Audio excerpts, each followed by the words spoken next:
Climate climate change के जो negative impacts हैं इनको कैसे मिनिमाइज किया जाए, मसला यही है ना। आपको डेवलपमेंट को सस्टेन करना है, तो आपको ये जितने इश्यूज हैं क्लाइमेट चेंज नेगेटिव इम्पैक्ट्स के और एनवायरमेंटल इश्यूज हैं, इनको तो ज़ाहिर टैकल करना पड़ेगा। तो उसके लिए कुछ ना कुछ तो करना पड़ेगा। तो क्या क्या किया जा सकता है? एक तो ये है कि development and transfer of green technologies. अभी ग्रीन टेक्नोलॉजीज अगर वेस्ट में या डेवलप कंट्रीज में बन रहा है, तो वो अगर वो यहाँ ट्रांसफर कर दें डेवलपिंग कंट्रीज को, हो सकता है इससे मामला कुछ बेहतर हो जाए। फिर जो ग्रीन हाउस एमिशन है, as I mention it before, इसकी रिडक्शन की जरूरत है। इसको कैसे कम किया जाए, क्योंकि हमें एक टारगेट भी मिल गया है।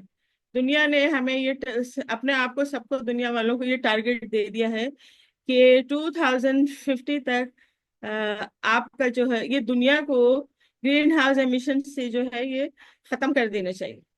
कार्बन डाइऑक्साइड जो है वो बिल्कुल कंप्लीटली मिनिमाइज हो जाना चाहिए या एलिमिनेट हो जाना चाहिए। It is of equal importance to provide education and training.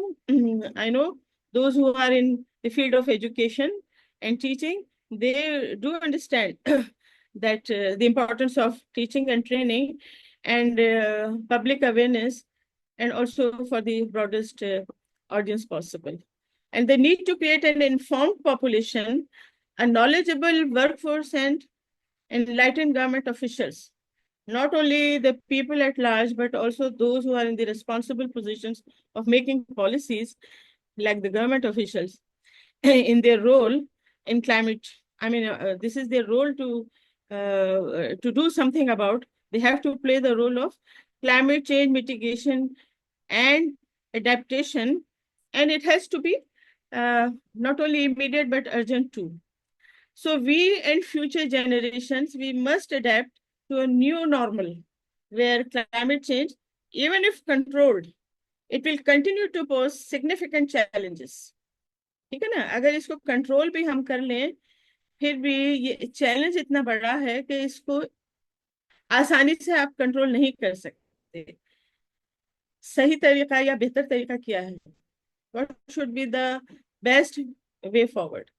The best equipped, it is, I think it is, first of all, we as educationists, we should be thinking about equipping to thrive in this altered world, and to not only we receive education and training from the outset on climate adaptation, resilience, and sustainable living, but also impart the education to our younger generation. So therefore, our education system, it should incorporate the fundamentals of climate change, environment, and sustainability. So without this understanding, navigating a safe and secure future, I think it will be a very formidable task. So climate change education, as I mentioned, it can play an essential role in pushing forward a climate just transition. So, however, educational institution, it seems to be challenged to. Challenge means they are not still prepared to equip students and their prospective teachers even. I mean, those who are not only at the receiving end. I mean, receiving end means those who are supposed to receive the education, but also the trainers, those who have to impart the education, supposed to impart the education, they are also, they need to be trained in this area. And what is necessary for them to become multipliers for climate action. So as far as the SDGs are concerned, the number 13th goal of SDGs is climate action. They didn't name it as climate change. They have given the name climate action.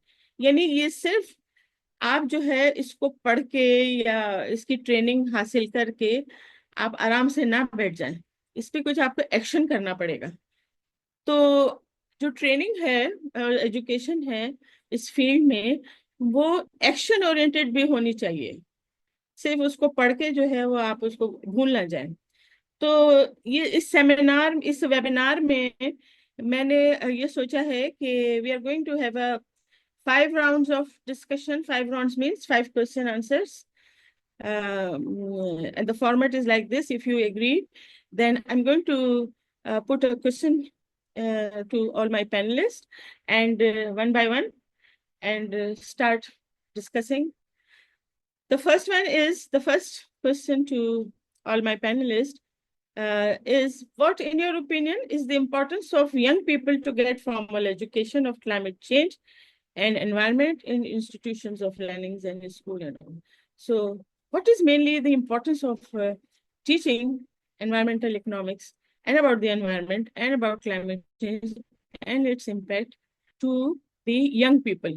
Young people means at all level of education, like the primary, secondary school level, college, university. So should I start asking start from who? Amri? Would you like to answer it? जी अस्सलाम वालेकुम ma'am, how are you? Walaikum salam. I'm fine, thank you. Thank you for such kind words in the beginning, introducing me, and I feel very humbled in such prestigious people. The company is really prestigious. Having said that, when you had posted the document regarding the questions, since I'm generally we are discussing economic issues in class nowadays because I teach A-level students at the moment, and we were discussing international economic issues, and this question popped up in class, and I was very happy that I had the time to discuss this with my students and even ask some of the fellow colleagues and all my students about how important this is, and they really dived into this whole explanation of how important it is to get to know more about. And basically what their feedback was that, number one, we need a lot of awareness. I do agree that students of private schools, I'm not too sure about other schools, but the schools that I've been teaching, I've been going to City School and Beacon House and KGS and Excuse Mixer. me, Dr. Amreen, will you please speak Urdu as well? हम लोग जरा इसको informal रखना चाह रहे हैं, please. जी ठीक है जी, सॉरी. थैंक यू जज़ाकल्लाह. Grammar thank you. ग्रामर में पढ़ाती है तो वहाँ सॉरी, पे इन स्कूल्स में उर्दू ही अलाउड नहीं अच्छा, है. ये भी बड़ा इशू है. जी, ये बड़ा इशू चले. है, बहुत ज्यादा. हमें अपने आप को भी ट्रेन करना पड़ता है सिर्फ अंग्रेजी बोलने में. तो जब मैंने ये टॉपिक डिस्कस करना शुरू किया, सिर्फ बच्चों से नहीं चले, बल्कि आज आपका टीचर्स. उर्दू का भी टेस्ट हो जाएगा. बस मिजरेबली फेल ना हो जाओ इसमें. ये थोड़ा सा. तो प्रॉब्लम सिर्फ ये है कि हमारे बच्चों में, इस लेवल के बच्चों में कुछ अवेयरनेस तो है, बट जब मैं टीचर्स और कॉलीग से बात करी थी तो वो कह रहे थे कि देखिए, अवेयरनेस तो थोड़ी बहुत सबको है, पर उस लेवल की नहीं है कि हम इसके बारे में कुछ कर सकें, बिकॉज उसके लिए इंडिविजुअल पर्सन थोड़ा आजकल जो है वो लेजी हो जाता है. यहाँ तक कि आप अपने गार्बेज को भी अगर डिस्पोज ऑफ करने के लिए, हमारे पास कोई सिस्टम नहीं है कि हम अलग अलग गार्बेज को भी डिस्पोज ऑफ कर सके. ये तो हमारे दादा नाना के जमाने का एक तरीका चला आ रहा है कि हम पेपर को अलग कर देते हैं और प्लास्टिक बॉटल्स को अलग कर देते हैं, ग्लास बॉटल्स को अलग कर देते हैं. ये उनके सिखाए हुए थे, बट इस चीज को हम एनवायरमेंटल चेंज की तरह से हमने अडॉप्ट नहीं किया है. हमने तो सिर्फ इस तरीके से अडॉप्ट किया है कि ये एक प्रैक्टिस चली आ रही है कल्चर कुछ फैमिलीज में, जो इसको हमने बस आगे बढ़ाया है क्योंकि दादा नाना इन्होंने हमें ये सिखाया है. बट अदरवाइज जो अवेयरनेस प्रॉपरली होनी चाहिए. अब मैं स्कूल में भी ये कह रही थी कि क्या हमारे स्कूल में गार्बेज डिस्पोज करने के लिए अलग अलग डस्टबिन है कि आप प्लास्टिक बॉटल्स अलग में डाल रहे हैं और कांच की चीजें अलग में डाल रहे हैं और पेपर अलग में डाल रहे हैं. तो ऐसा कोई इंतजाम नहीं है इतने बड़े स्कूल्स होने के बावजूद. सो ये पहले तो हमें ग्रास रूट लेवल से बिगिन करना पड़ेगा. बच्चों को ये चीज बता के पता होने के बावजूद इन प्रैक्टिस कुछ नहीं हो रहा है. ये बहुत ज्यादा इम्पोर्टेंट है कि उनको ये छोटी छोटी चीजें से हमें उनको एक स्टार्ट लेके चलना है. एक छोटी सी चीज जरूर हो रही है स्कूल्स में, प्राइवेट स्कूल्स में खास तौर पे, कि ट्री प्लांटेशन जो है वो हो रहा है. अब क्योंकि ये एक मुझे, आई होप मैं गलत ना कह रही हूँ, अब ये तो एक फैशन स्टेटमेंट भी हो गया है ना कि सारे स्कूल्स को कुछ ना कुछ तो करना ही है एनवायरमेंट के ऊपर. अब वो ये सोच के भी अगर कर रहे हैं कि भाई फैशन स्टेटमेंट है, एक टिक हो गया कि जी हमने ट्री प्लांटेशन में हिस्सा ले लिया, तो चले कुछ तो किया है, जरा सी अवेयरनेस तो है. मगर ये इंडिविजुअल लेवल पे अवेयरनेस फैलाना, इसके बारे में टीचर्स को भी ट्रेन करना, जैसे मैम कह रही थी, बहुत जरूरी है कि हम बच्चों के को किस तरह से ट्रेन कर रहे हैं, हम बच्चों को किस तरह से ये रिस्पॉन्सिबिलिटी दें, और ये किसी ना किसी इंस्टीट्यूशनल लेवल पे शुरू होना पड़ेगा. अनटिल एंड अनलेस किसी एजुकेशनल इंस्टीट्यूशन ने बच्चों के अंदर ये इनग्रेन्ड नहीं कर दिया हो, क्योंकि देखिए पेरेंट्स भी, अब मैं जिन अपने कॉलीग से बात करी थी वो कह रहे थे कि देखिए हमें पता तो सब है, बट गार्बेज डिस्पोजल के टाइम पे हम लेजी हो जाते हैं कि सब कुछ अलग अलग क्या करें, क्योंकि यहाँ तो अलग अलग इकट्ठा करने का भी कोई सिस्टम नहीं है। इस्लामाबाद में अभी मेरी एक जो कॉलीग बता रही थी कि ऑन अ प्राइवेट लेवल किसी ने शुरू किया है कि वो अलग अलग उनके जो जो लोग इस प्रोग्राम में रजिस्टर कर रहे हैं, तो उस प्रोग्राम के हिसाब से एक प्राइवेट गार्बेज कलेक्शन वैन उनके घर पे आती है, और वो वेस्ट पेपर अलग से कलेक्ट करते हैं, और प्लास्टिक बॉटल्स अलग से कलेक्ट करते हैं, और फूड का जो वेस्ट है वो अलग से कलेक्ट किया जाता है। मुझे तो इस बात पे भी अफसोस होता है कि जिस प्लास्टिक बैग्स में, जो ब्लैक वाले गार्बेज बैग्स है जिसके अंदर हम डिस्पोज ऑफ करते हैं, वो भी प्लास्टिक बैग है। तो बहुत बड़े पैमाने पे इसकी अवेयरनेस भी होनी चाहिए, इसकी प्रोडक्ट्स भी अवेलेबल होने चाहिए। प्रॉब्लम एक और ये भी है कि ये प्रोडक्ट्स जो अवेलेबल हैं ये भी जो एनवायरमेंटल फ्रेंडली है, ये भी काफी एक्सपेंसिव है। मतलब इतने सस्ते नहीं है कि उसको हम नॉर्मल दिनों में या नॉर्मल हालात में, जिस तरह की महंगाई चल रही है उसके अंदर, हम इन्हें अडॉप्ट कर सकें। ठीक है, middle class, high upper class जो है वो तो अफोर्ड कर सकते हैं, बट हम पाकिस्तान है, और यहाँ तो जिस तरह की इन्फ्लेशन चल रही है उसमें तो every individual has been impacted. तो अब मासेस अगर आपके लोअर मिडिल क्लास हैं, या जिनका गुजारा ही नहीं हो रहा विद राइजिंग इन्फ्लेशन, तो वो इतनी एक्सपेंसिव चीजें कैसे खरीद सकते हैं। अब आप एक टूथब्रश भी देखिए, मेरे चचा भी पिछले दिनों मुझे कह रहे थे कि अभी आजकल इंस्टा पे एक मिसवाक वाला टूथब्रश जो लकड़ी से बना हुआ है, उसका काफी एड आ रहे हैं, तो वो कह रहे थे कि वो देखो अभी हम प्लास्टिक के टूथब्रश इस्तेमाल करते हैं। मुझे बड़ा अफसोस होता है, वैसे भी मिसवाक रिलीजियसली सुन्नत है, इस्तेमाल करनी चाहिए। अब नॉर्मल मिसवाक इस्तेमाल करने में थोड़ा प्रॉब्लम होता है। 1600 का तो वो मिसवाक का आपका टूथब्रश है एक, जो आपने खरीदना है। बहुत छोटी छोटी सी चीजें में हम चेंजेस तो पैदा कर सकते हैं, बट अवेयरनेस भी होनी चाहिए, पैदा करना भी चाहिए हमें, बट इसका इम्पैक्ट हमारे ऊपर हिट नहीं करता। अब मैं एक टूथब्रश नहीं इस्तेमाल करूंगी प्लास्टिक का, तो उससे क्या हो जाएगा, या गार्बेज का थैला अगर हम इन्वायरमेंटल फ्रेंडली इस्तेमाल नहीं करेंगे तो मेरे एक से बंदे से क्या हो जाएगा। ये हमें सोच थोड़ी इन एजुकेशनल इंस्टीट्यूशन लेवल पे बदलनी चाहिए, जिसके लिए आई बिलीव कि एक तो इसको सिलेबस का एक हिस्सा होना चाहिए, बहुत जरूरी है। और जरूरी नहीं है कि इसको as a separate syllabus incorporate किया जाए as a separate subject, because फिर तो बच्चों के पास शायद कोई 12-13 सब्जेक्ट्स हो जाएंगे, और वैसे ही उनकी सब्जेक्ट्स काफी ज्यादा है। बट अभी जैसे मैं पढ़ रही थी कि हर सब्जेक्ट में इसको इनकॉपरेट करना कितना आसान है। आप ज्योग्राफी, पाकिस्तान स्टडीज तो पूरे पाकिस्तान में is a compulsory subject at O levels, और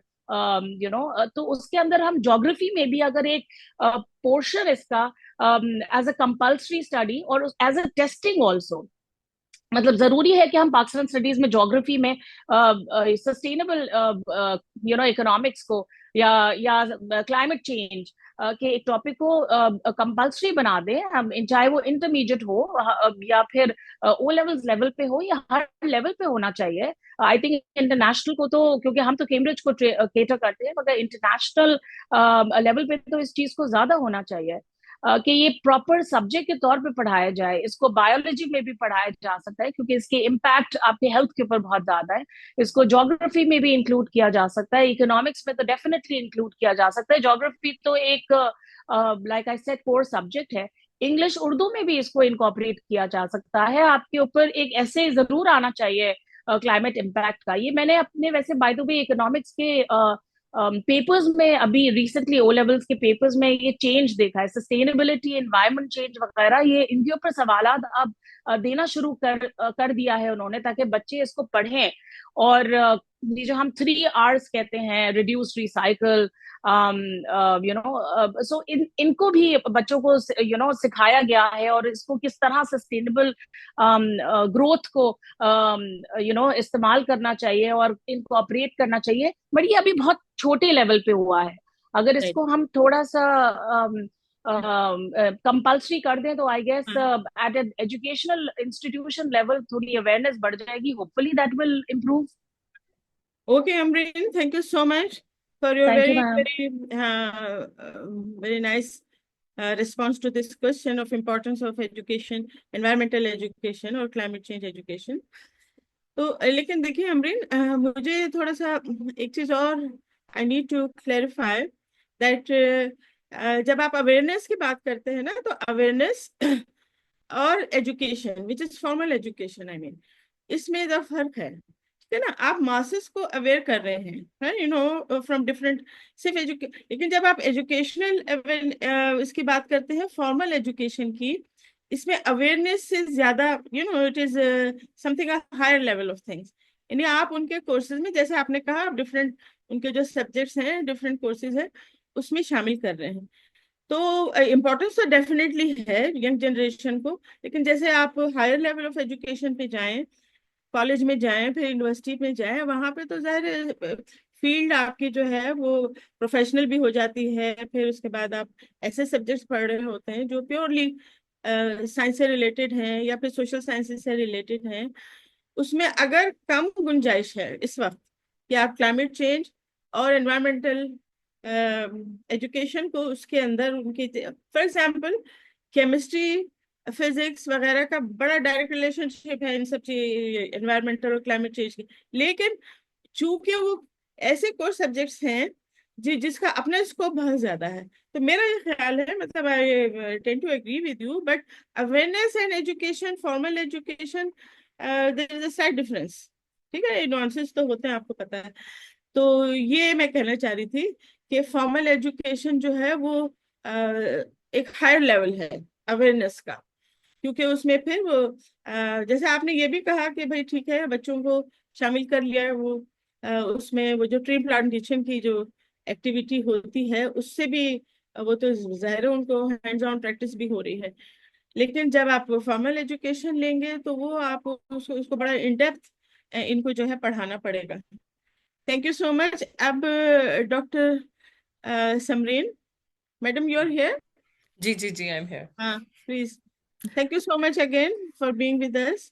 मैं यही क्वेश्चन आपके साथ अभी मैं करना चाहती हूँ कि आप चूंकि जाहिर है माशाल्लाह आप यूनिवर्सिटी लेवल पे पढ़ा रही हैं, और आपका तो तकरीबन पूरी स्पेशलाइजेशन भी इसी फील्ड में है, तो आप इसकी इम्पोर्टेंस क्या, किस तरीके से इसको डिफाइन करेंगे एनवायरमेंटल और जी, क्लाइमेट चेंज एजुकेशन के लिए? Thank you so much. पहले तो इनवाइट का thank you so very much. इतने बड़े फोरम पे मुझे आप लोगों ने इनवाइट किया, so it's kind of an honour for me, and obviously my mentors are also here. Doctor Rafiq हैं और डॉक्टर अली कमाल हैं, तो obviously they are my mentors. So मुझे बड़ा अच्छा लगा कि उनके साथ मैं भी इस पैनल में हूँ और हम एक्सचेंज कर रहे हैं अपने व्यूज़ और व्यू पॉइंट्स एक्सचेंज करें। सो आपने बिल्कुल सही कहा कि we have like it's very important to educate our young lot, क्योंकि वी नो दैट हमारी यंग जनरेशन जो है वो नेक्स्ट में जाके they will overtake the country and they will take those decisions जो अभी हम सोच रहे हैं कि ये होगा, क्योंकि 2050 तक we have to meet that net zero. Net zero emissions क्या है कि हमने अपनी इमिशंस को जीरो लेवल पे लेके जाना है, और व्हाट वी से कि whatever are our emissions, उसके अगेंस्ट हमने इस तरह के मिटिगेशन एक्शंस लेने हैं कि वो जीरो हो जाए। जितना हम कार्बन डाइऑक्साइड प्रोड्यूस करें उतना ही हमारे पास उसकी सिक्विटाइजेशन के मेजर्स हों। This is what net zero is called. So बिल्कुल। नॉर्मली हम ये करते थे, और जो एफर्ट्स हमने की, मैंने की और मेरे साथ हमारे कोलीग्स ने की in at the university level, obviously it's a very important subject. और मैं ये बिलीव करती हूँ कि अंडर ग्रेड लेवल पे हर बच्चे को ये पढ़ाना चाहिए। सो मैंने यूनिवर्सिटी में रह के कुछ इतनी एफर्ट की कि जब हमारा बीएस का प्रोग्राम अप्रूव हो रहा था, तो we have included that natural resource economics course in it. So start वहाँ से लिया हमने। फिर जब अब HEC की प्रेफरेंसेस भी ऑब्वियसली चेंज हो रही हैं, हर तरफ क्लाइमेट चेंज और सस्टेनेबिलिटी की बातें हो रही हैं, सो जो नई अंडरग्रेड की पॉलिसी आई, and we have to revamp the whole undergrad programs, तो उसमें जो नेचुरल साइंसेस के जो सब्जेक्ट्स थे, तो उसमें हमने सस्टेनेबिलिटी और एनवायरनमेंट के सब्जेक्ट्स इंक्लूड करवा दिए। So ji. now it's kind of a compulsory subject for all the undergrad at the business school. So they will learn, and they will learn about all those things. क्योंकि मैं ये समझती हूँ कि जब तक आप उसको करिकुलम का पार्ट नहीं बनाएंगे, so student will not take it seriously. क्योंकि जब करिकुलम का पार्ट बनेगा तो तब वो पढ़ेंगे। अवेयरनेस के लिए तो ऑब्वियसली हम बहुत कुछ करते रहते हैं, लेकिन अवेयरनेस ये है कि अभी किया, कल भूल गए, और फिर ये सिलसिला चलता रहा। लेकिन जब ये करिकुलम में आता है, तो करिकुलम में जब हम उसको प्लान करिकुलम बनाते हैं और उनके इफेक्ट्स बताते हैं कि what is climate change and what is long term effect, तो फिर बच्चे जरा, उनको भी एहसास होता है कि नहीं, this is a problem and we have to cater. Obviously यही बच्चा जो है आगे जाके आपकी डिफरेंट पॉलिसी मेकिंग करेगा या बिजनेस वेंचर्स लेके चलेगा। So they have to be very careful in designing those products. अब कल परसों की बात है, like we have introduce one of the subject as like introduction to environment and sustainability, और एक हमारा सब्जेक्ट है ब्लू ग्रीन इकोनॉमी का। So I what I normally do कि हम पढ़ा के और उसमें जो उनको असाइनमेंट्स या टास्क देते हैं, सो रियल लाइफ एग्जांपल के साथ मैप करके देते हैं। So when it's mapping with the real life examples, so they understand it and they take interest in it. अगर मैं उन्हें बताती हूँ कि लेट्स सपोज कल परसों की जो डिस्कशन हो रही थी, हमने यही बताया कि why environment is important, why we should care about it. तो what are those things that is being given by us to us by the environment are like apart from natural resources, हम natural resources ले रहे हैं environment से, लेकिन हम कुछ नहीं दे रहे उन्हें। हम उनसे सारी चीजें, सारी मिनरल्स, सारे लाइफ सपोर्ट सिस्टम एक्सट्रैक्ट कर रहे हैं, लेकिन हम उसको रिटर्न में क्या दे रहे हैं? हम रिटर्न में उनको वेस्ट दे रहे हैं। So this is how we have to like teach them and build upon कि आपकी जिंदगी अर्थ से ही है, इन्वायरमेंट से ही है। Like all the life support substances such as the breathing air, the clean water, everything comes from the environment. The food is from the environment. So if let's suppose the earth gets sick, so where should we go? We can't land on Mars. हमने कोशिश तो की कि Mars में जाके कुछ intervention करके चले हम, अपर इनकम ग्रुप या हाई इनकम ग्रुप के लोग वहां पे जाके सेटल हो जाए, but we will fail to do it क्योंकि उसका एनवायरनमेंट हमारे लिए सुटेबल नहीं है। Earth is suitable for us, so that's why we have to like to keep ourselves, yeah, to think for our future generation, we have to like think for our environment, क्योंकि environment नहीं होगी तो हम नहीं होंगे। So this is the important thing we should be like telling them, the students, जब इस contest में समझाएंगे तो फिर इनको बात की समझ आएगी। जब मैं उनको कोई और कॉन्टेस्ट में कहूंगी कि नहीं जी बहुत ज्यादा धुआं हो गया है तो बहुत ज्यादा ये चीज होगी, so I don't think so they won't be able to understand. लेकिन जब इस तरह से बताएंगे कि आपकी अपनी जात के लिए कितना इम्पोर्टेंट है, then they will definitely understand. तो उसी तरह से हम लेके चलते हैं और उसी तरह से हम इनको बताते हैं। And then we also inculcate critical thinking कि if what will happen, let's suppose हमने कोरोना में देखा जिन लोगों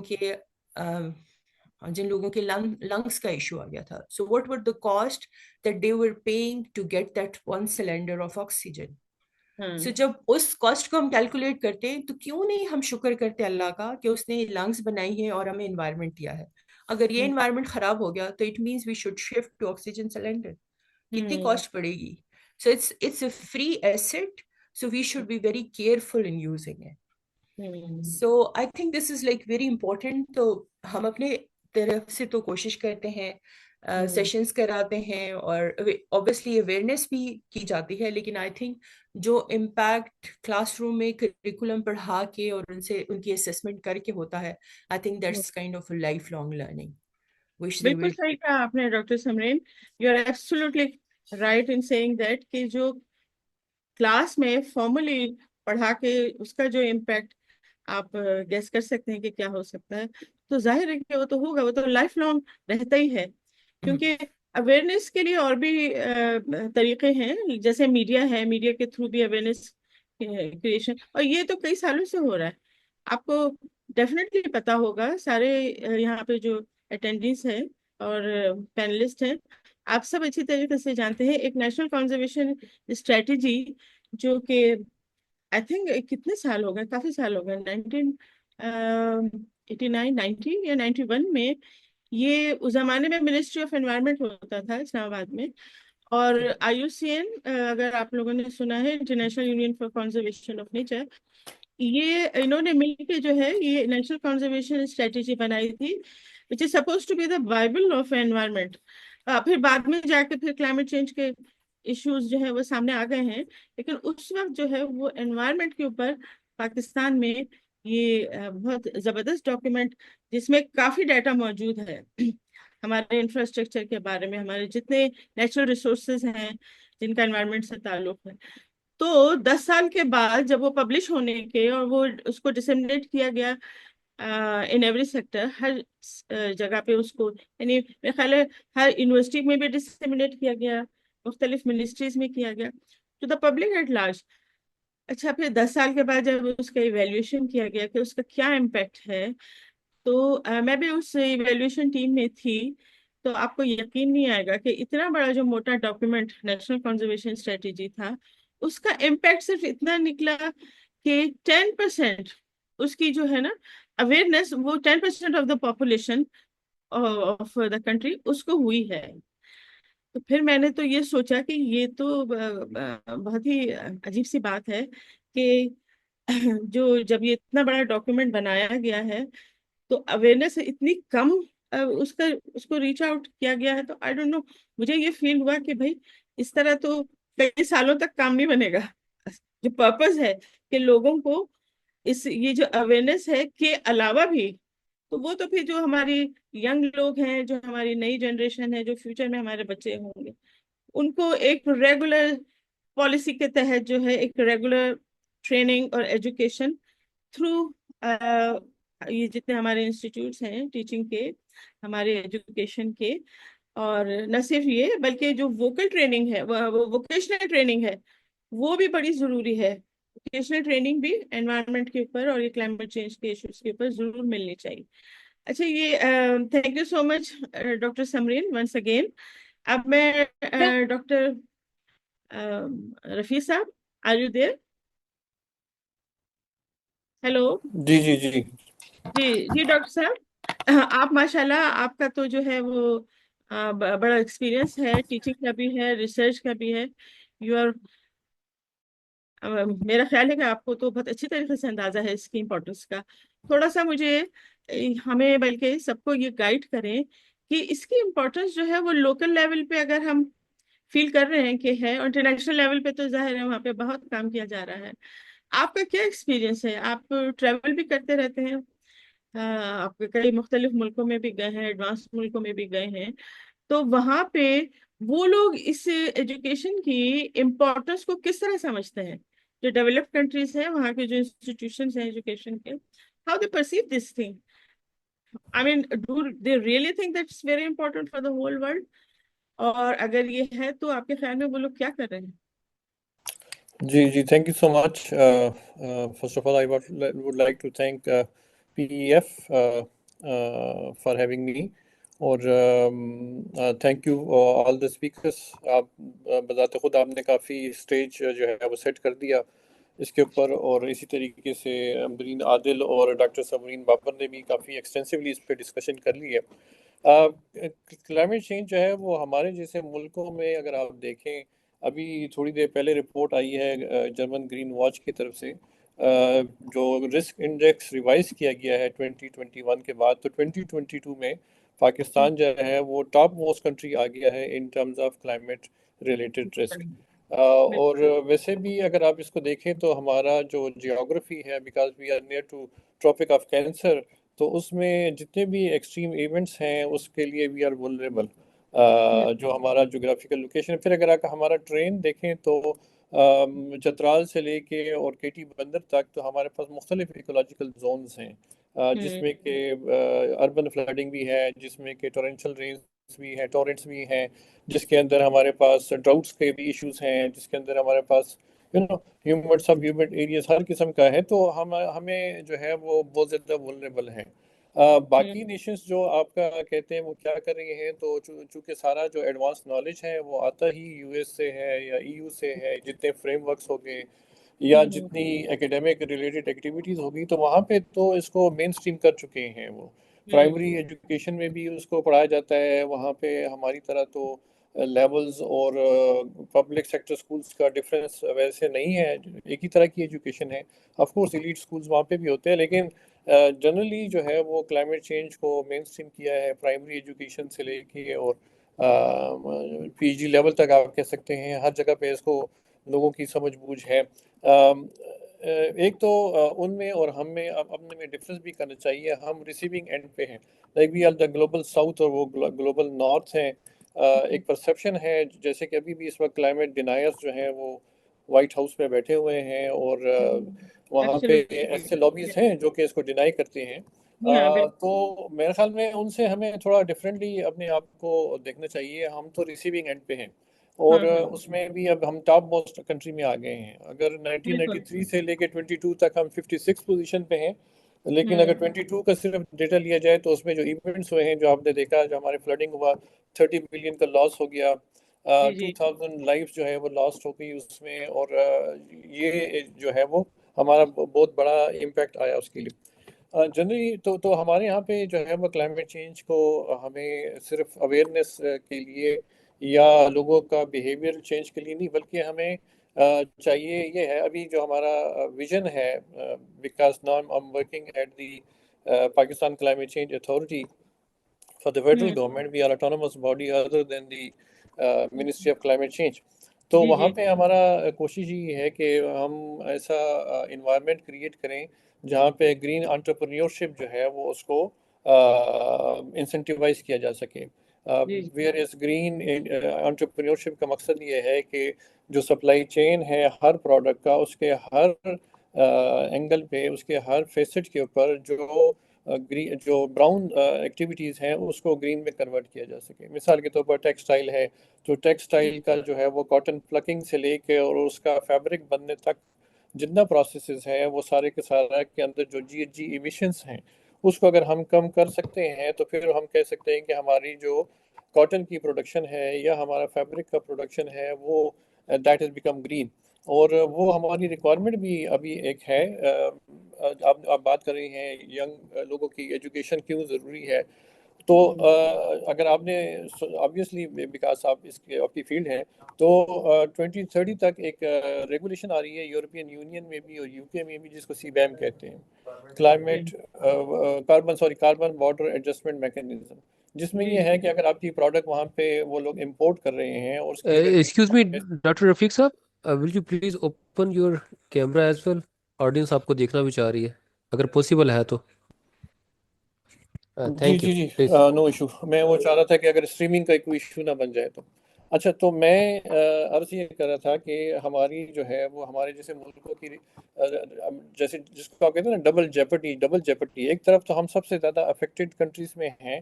जैसे मैंने आपसे कहा कि अभी टॉप मोस्ट कंट्री में है, 8वां और 5वां नंबर ख़त्म हो गया, हम पहले नंबर पे हैं जी, और ये जर्मन ग्रीन वॉच के मुताबिक। तो उसके अलावा जो है फिर हमारी एक्सपोर्ट्स एट स्टेक हैं। अगर हमने अपनी जो ग्रीन हाउस गैस एमिशंस को जो मेनली जो सेक्टर्स हैं वो फिलहाल तो सीमेंट है, स्टील है, लेकिन आहिस्ता आहिस्ता टेक्सटाइल भी आ जाएगा जो हमारी सबसे बड़ी एक्सपोर्ट है। तो फिर हमें एक्सपोर्ट कर ही नहीं सकेंगे जब तक कि हमने अपनी एमिशंस को ज़ीरो नहीं किया।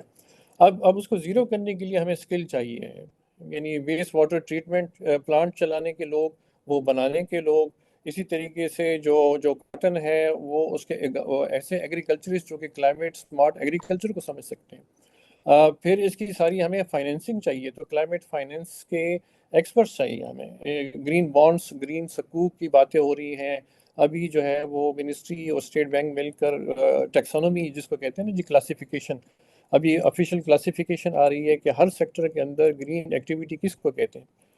चूँकि इसमें ग्रीन वॉशिंग भी होती है, आई होप हम सब फेमिलियर हैं, ग्रीन वॉशिंग का मकसद ये होता है लोगों को धोखा देना।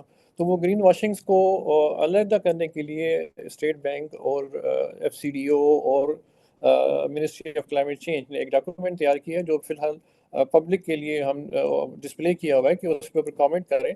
तो उसमें फिर हमने यानी कि उस रिपोर्ट के अंदर ये बताया गया है कि एग्रीकल्चर में किस चीज़ को आप ग्रीन कहेंगे, किस चीज़ को एम्बर कहेंगे, किस चीज़ को ब्राउन कहेंगे।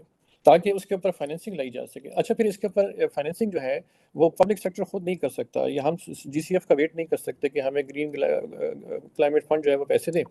इसके लिए प्राइवेट सेक्टर को मोबिलाइज करना है। अब प्राइवेट सेक्टर को आप अगर टैक्स इंसेंटिव देंगे, अगर उसको आप टैक्स ब्रेक्स देंगे, इलेक्ट्रिसिटी उसको चीपर रेट में देंगे, तभी होगा। वरना आप देखिए आपका तो ब्लू एरिया में भी अभी प्लाजा खाली पड़े हैं। तो ये चीज़ें हैं। फिर इसी के अलावा जो हमें डेटा साइंटिस्ट चाहिए है, इसके अलावा यानी स्किल सेट में आपको सिर्फ ये बता रहा हूँ कि हमें यंग लोगों को क्या क्या चाहिए। मैं अपनी बात को वाइंड अप करता हूँ, आई अंडरस्टैंड वो टाइम कम है। क्लाइमेट हाइड्रो क्लाइमेटिक मॉडलिंग जो है, जिसको कहते हैं हाइड्रो क्लाइमेटिक मॉडलिंग के लोग चाहिए, ताकि हमें सिनेरियोस का पता लगे कि हमने 10 साल के बाद इस्लामाबाद के लिए क्या प्लानिंग करनी है क्लाइमेट के पर्सपेक्टिव में, रेजिलियंस कैसे उसको बनाना है, रेजिलियंट कैसे बनाना है, एडाप्टेशन क्या करनी है। ठीक है जी। इसी तरीके से जो है वो हमें वॉश के इंजीनियर्स चाहिए हैं, वाटर सैनिटेशन हाइजीन के वो चाहिए। तो मेरे ख्याल में जो जो हर फील्ड है, MBA जो है, अभी ग्रीन मार्केटिंग है, इसी तरीके से ग्रीन फाइनेंस है, ग्रीन HR है, ये चीज़ें जो है वो रिक्वायरमेंट आ रही हैं, क्योंकि अभी कंपनीज को अपनी ESG रिपोर्टिंग करनी है। अच्छा, ESG के एक्सपर्ट्स चाहिए। तो सिर्फ अवेयरनेस ही नहीं चाहिए है हमें, हमें जो है वो स्किल सेट्स भी चाहिए है। हमें कॉलेजेस में भी ये पढ़ाना है, इसको स्कूल लेवल पे भी करना है, यूनिवर्सिटी में भी करना है। हम लोगों ने खुद एक डिप्लोमा शुरू किया पेशावर में, जिसमें हमने 6 मॉड्यूल्स बनाए। मैं अभी ये तफसील में नहीं जाऊँगा, टाइम कम है। तो उसमें हमने वो गवर्नमेंट के 37 लोगों को उसमें ट्रेन किया। इसके अलावा पब्लिक सेक्टर के भी लोग थे जो कि स्पेशलाइज था, और वो सारे जो थे वो प्रैक्टिशनर्स को बुलाया कि वो उनकी फील्ड के हिसाब से बताएं। तो ये जो है उसकी इम्पोर्टेंस है, बाहर के मुल्कों में ऑलरेडी मौजूद है, हमें इस पर काफ़ी सारा काम करना है। हमारी 2030 तक की रिक्वायरमेंट जो है वो $348 बिलियन है, और मिनिस्ट्री ने अभी जो एस्टिमेट लगाया है वो हम 2030 तक सिर्फ $27 अरब जो है वो जमा कर सकते हैं अपनी मौजूदा कैपेसिटी के साथ। तो ये बाकी कहाँ से आएंगे, ये एक चैलेंज है, और इसके लिए ऑब्वियसली हमें इस पे काम करने की ज़रूरत है। Thank you. Thank you so much, बहुत बहुत शुक्रिया डॉक्टर रफीक साहब। आपने काफी अच्छी गुफ्तगू की है, आपने बहुत इंफॉर्मेशन भी दी है। अ, बस बात यही है कि हम इस वक्त जो है हमारी जरूरत ये है कि हमें इसकी इम्पोर्टेंस को समझना, सिर्फ हम नहीं बल्कि people at the helm of affairs और ऑल्सो एजुकेशनिस्ट, और जो कि इस वक्त चाहे वो प्राइवेट यूनिवर्सिटीज या प्राइवेट एजुकेशन इंस्टीट्यूशन से जिनका ताल्लुक है या फिर public, I think everybody has to understand the importance. अब डॉक्टर जतोई साहब, आर यू हियर? जी जी मैम। हाँ डॉक्टर साहब, आपके आपसे जो मुझे बात पूछनी थी, जो सवाल करना था, उससे पहले मैं थोड़ा सा एक इन्फॉर्म ये कर दूं कि हम इस वक्त जिस प्लेटफॉर्म पे हैं वो एक ऐसा इकोनॉमिक फोरम है जो जिसको माशाल्लाह एक नौजवान और अभी रिसेंटली PhD किए हुए डॉक्टर इरफान हुसैन जो है वो इसको रन कर रहे हैं। माशाल्लाह he is doing very well. और वो मुख्तलिफ पाकिस्तान के जितने इश्यूज हैं, हमारी इकोनॉमी से रिलेटेड सबसे ज्यादा जो इश्यूज हमें इस वक्त जो है जिनके बारे में हम कंसर्न हैं, उस पे ये बड़ी जबरदस्त इन्होंने ये शुरू किया है। इन्होंने अपना ये फोरम बनाया है, यहाँ पे बड़े पढ़े लिखे बहुत अच्छे लोगों को जो इसमें शामिल किया है, जो सोचने समझने वाले हैं। तो मैं इरफान को मुबारकबाद देती हूँ। इरफान, सॉरी थोड़ा सा मुझे, मैंने लेट आपका इंट्रोडक्शन, आई मीन आपके बारे में गुफ्तगू की है, लेकिन आपको जो है हमारे इस वक्त जितने पार्टिसिपेंट्स हैं उन सबको भी जो है ये बताना था, और उन सबकी तरफ से मैं आपको आपके PhD पे भी मुबारकबाद देती हूँ। Please keep thank doing you, thank you good. Madam साहब, जजाकल्ला, थैंक यू। जी जी, इरफान साहब एक दफ़ा फिर मुबारक हो। Thank you, thank you. अच्छा, चले सबकी तरफ से मुबारकबाद वसूल करें। अब बस अब ये मुझे पूछना था कि मिठाई कब आपकी तरफ से मिलेगी? जैसे आपने मुझे ऑनलाइन मुबारकबाद दी है तो मिठाई भी आपको और कैसे आप मुबारकबाद दें? चलिए आप कहें तो आपकी नहीं मैडम शेर। साहबा, इंशाल्लाह ताला we will get together in हाँ एनी हाँ इवेंट्स, कहीं इस्लामाबाद या लाहौर कहीं मुलाकात हुई तो हाँ, वी विल इंशाल्लाह ताला जरूर गेट जरूर। टुगेदर, जरूर, thank you. Sure. Thank you. Doctor साहब, डॉक्टर वाजिद जतोई साहब, आप ने ज्वाइन किया है, आपका बहुत बहुत शुक्रिया। आपका इस पैनल में होना जो है वो हम सबके लिए बहुत काबिल रश्क आपकी यहाँ पे प्रेजेंस है, इन द सेंस कि आप माशाल्लाह एक ऐसा कंसोर्शियम आपने बनाया है और उसको उसको आप बाकायदा बड़ी कामयाबी से उसको रन कर रहे हैं। तो आप उन लोगों में से हैं जो इस इशू को, जो क्लाइमेट चेंज है, क्लाइमेट एक्शन है, एनवायरनमेंट है, सस्टेनेबल डेवलपमेंट से इसका ताल्लुक है, आप इसको बड़ी सीरियसली परसू कर रहे हैं। और मुझे उम्मीद है कि आपके इस काविश का नतीजा जो है वो फ्यूचर में भी अच्छा निकलेगा। इस वक्त जो हमारी यंग जनरेशन है, उनको भी आपकी काविशों का जो है उससे बहुत ज्यादा फायदा होगा। क्योंकि इम्पोर्टेंस तो डॉक्टर साहब आपकी शख्सियत से भी पता चलता है कि आप इसको बहुत इम्पोर्टेंस देते हैं, और आपके काम से भी पता चलता है। आप मुझे ये बताइए कि इसमें जो ये टास्क एट हैंड है, हम सब के जो कि इंटरेस्ट लेते हैं इसमें, क्या चैलेंजेस आप फोर्सी करते हैं इस वक्त भी, जो करंट चैलेंजेस हैं, इसको इफेक्टिवली इस एजुकेशन को, क्लाइमेट चेंज को, इसको जो है हम इसको इतनी इफेक्टिव बनाएं कि ये फ्यूचर में हमारे लिए जो है, हमारे अपने मुल्क के लिए, इन्हीं ये जो यंग जनरेशन है इसके थ्रू हम जो है, अब इस वक्त क्या चैलेंजेस और फ्यूचर में आपके ख्याल में हर लेवल ऑफ एजुकेशन पे क्या चैलेंजेस आ सकते हैं? चैलेंजेस तो डेफिनेटली होंगे, या जी आपने थैंक क्या चैलेंजेस फेस किया है? जी जी thank you so much ma'am. First of all I am really humbled as well as honored and appreciative from your good self के आपने टाइम दिया और मतलब मुझे मौका दिया to have experience over there to speak and to share the experiences at this great initiative forum। तो उसमें सबसे पहले तो मैं आपको थोड़ा सा, आप ज्यादा बेहतर जानते हैं और आप पार्ट हैं हमारे कंसोर्शियम के। First of all, I want to introduce the little bit regarding consortium. What is that is, and what are the purposes, objectives क्या हैं? तो हमारा जो consortium है, consortium on climate change, food security, sustainability and conservation. That is basically the hub of more than 80 universities, research organizations, private sector, you can say, as well as government stakeholders, NGOs, are that are working on climate change, sustainability and conservation। और इसकी जो as है इस consortium की, that is not more than 2 years बैक, जी जी। or that is now or I am really once again thankful to your good self because you are also the focal person from University of Karachi and their consortium।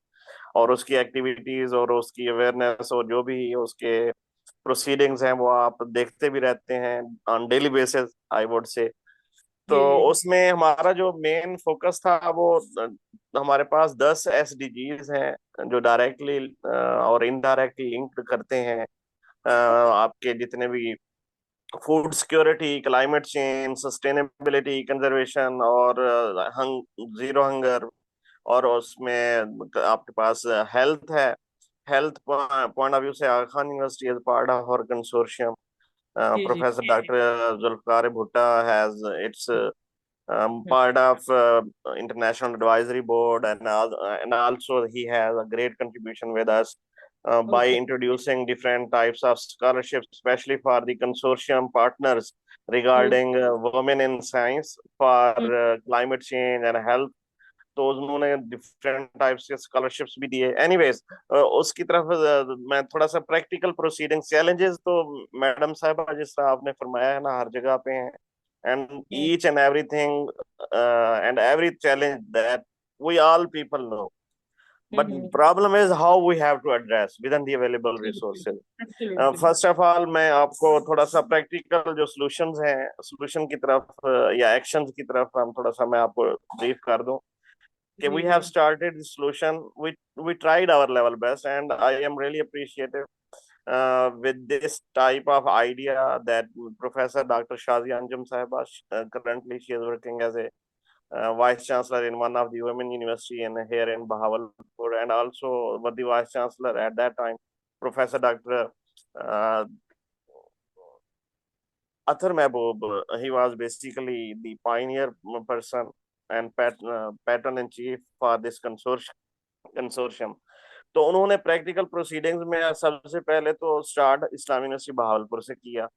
जी कि जी कुछ Myers मैं आपको बता देता हूँ जो प्रैक्टिकली हमने लिए हैं। Say for example green campus project launch किया, तो under that green campus project doctor Abid उनको गिल साहब जो हैं वो लीड कर रहे हैं। तो उसमें डिफरेंट इनिशिएटिव हैं। से फॉर एग्जांपल करिकुलम का पार्ट में we have introduce some courses that are on general basis from the bachelor programs, और वो कंपल्सरी हैं सबके लिए to give the awareness to the students. और उसके अलावा प्रैक्टिकल पोर्शन में आपके पास each students of bachelor program that takes the admission, they are responsible to plant a tree, and they okay have to care all the duration of the full year of bachelor program. At the end of the day, that plant will be you can say named with his or her tag, you can say name tag उसके साथ लगेगा। तो at the end of the day उसके number भी each उसने care भी करना है थ्रू आउट द कैरियर, और at the end of the day उसको मार्क्स भी हैं, और उसके as a ownership as a token of appreciation उनको वो मतलब एक अप्रिशिएट भी किया जाएगा। तो ये है। प्लस इसके अलावा पेपरलेस हमने कम्युनिकेशन जो प्रोसीडिंग्स है वो पेपरलेस कर दी हैं, या डबल साइडेड भी हमने स्टार्ट कर दी है, ताकि एज दी इकोनॉमिकली जिस तरह आपको हमें अंदाजा है अदराक है at national level and international level, local level पे भी, तो इसी वजह से जो है स्टेशनरी को मिनिमाइज किया है। उसके अलावा भी काफी सारी चीजें हैं, इनिशिएटिव्स हैं जो हमने प्रैक्टिकली लिए हैं। तो अब मेजॉरिटी ऑफ द एक्सपेंसेस जो स्टेशनरी के वो we have minimize them at the university level. और इसी ओके तरह के जिस तरह डॉक्टर समरीन साहिबा ने भी काफी सारी डिटेल बता दी हैं, और डॉक्टर मोहम्मद रफीक साहब ने भी काफी सारा डिटेल ग्राउंड दे दी है। तो मैं रिपीट नहीं करूंगा चीजें, लेकिन डेफिनेट सी बात है जो आपका क्वेश्चन है उसमें एक दो चार सजेशन ये भी हैं कि जो स्टूडेंट्स यूनिवर्सिटी के पॉइंट ऑफ व्यू से एक्सपीरियंस है हमारा, तो we have the there are lot of suggestions, but उनमें building awareness at the grass root level, तो इस तरह की सॉल्यूशंस बेस्ड जो इंटरवेंशन है उनकी तरफ हमें करना चाहिए। प्लस सस्टेनेबल प्रैक्टिसेस हैं जिस तरह रिसाइकलिंग है, आपकी energy conservation point of view से भी हम काफी सारे प्रोजेक्ट्स यूनिवर्सिटी के अंदर वाटर कंजर्वेशन पे भी किए हुए हैं। से फॉर एग्जांपल जो हम फ्लड इरिगेशन करते थे, now we have converted almost most a majority of the irrigation system has been converted into drip irrigation, sprinkler irrigation, as well as rain gun system, where you can almost save more than 70% of the irrigation water. तो जी जी उसमें आपके पास और भी intervention हैं जिस तरह capacity buildings के इनिशिएटिव्स होते रहते हैं, हम करवाते रहते हैं। और जो कंसोर्शियम मेंबर हैं बेसिकली उनके पास जितने भी इंटरवेंशंस होती हैं, से फॉर एग्जांपल केपी में अभी रिसेंटली यूएसएड का था, वो अभी पोस्टपोन हुआ है, इनिशिएटिव के to build the capacity of climate smart agriculture interventions के थ्रू जो फैकल्टी है प्लस पोस्ट ग्रेजुएट स्टूडेंट्स हैं उसको किस तरह करना है आपने। तो such type of initiatives at the university level play very important role. और उसके अलावा जो स्ट्रेंथन द ग्लोबल और लोकल एडवोकेसी जो उसमें है पॉलिसी मेजर से, इस फोरम के तहत मैं आपको थोड़ा सा ये भी बता दूं कि जी जी Islami University of Bahawalpur is the leading university in Punjab that माशा give in the policy of climate change that was not previously on you can say at Punjab level. अच्छा हमारे अच्छा पास फेडरल लेवल पे तो है लेकिन पंजाब लेवल पे नहीं थी। लेकिन ये है कि with the support from the consortium member, I would highly appreciate all the consortium member कि उन्होंने प्ले किया, उसमें कंट्रीब्यूट किया जी जी पॉलिसी में, और वी आर सक्सेसफुल अल्हम्दुलिल्लाह to give the policy to the governor of Punjab जी जी इन लास्ट ईयर। तो ओके इस तरह की मतलब इंटरवेंशन और भी हैं नेशनल पे लेवल पे, इंटरनेशनल लेवल पे। कुछ प्रोजेक्ट्स रिसर्च प्रोजेक्ट्स के लिए हमने अपना सेंटर स्टैब्लिश किया फॉर रिसर्च पर्पस ओनली, और जी दैट जी is the international centre for climate change, food security and sustainability basically. तो उसमें इंटरनेशनल प्रोजेक्ट्स हमारे कुछ चल रहे हैं with international collaborator that are working on climate change, climate smart agricultural techniques. Being the agronomist and being the crop modeler and climate modeler, you can say जो मेरा अपना प्रोफेशन है क्लाइमेट मॉडलिंग का, तो डेफिनेट सी बात है जो हमारा इंटरनेशनल पोस्ट डॉक्स हैं from Australia as well as from France, all over the world almost, अल्हम्दुलिल्लाह. तो जो उधर प्रैक्टिसेस प्रैक्टिकली हमने ऑब्जर्व की हैं internationally, we are trying our level best once again within the available resources to implement all those types of intervention at the local level. So let's see, let's hope for the best inshallah in future as well. Thank you so much, ma'am. Doctor साहब, एक चीज मैं आपसे पूछना चाहती हूँ, क्योंकि जाहिर है कि आप टीचिंग में भी हैं, और जैसे डॉक्टर समरीन कह रही थी कि हमें करिकुलम बनाने की बड़ी शदीद जरूरत है. ये सिर्फ स्टूडेंट्स की बात नहीं है, यंग लोगों के लिए तो जाहिर है, लेकिन उनको जो टीच करने वाले हैं, जो इंस्ट्रक्टर्स हैं, जो टीचर्स हैं, उनकी ट्रेनिंग और उनको सही इंफॉर्मेशन और नॉलेज, इसके लिए ऐसी स्कॉलरशिप्स की जरूरत है.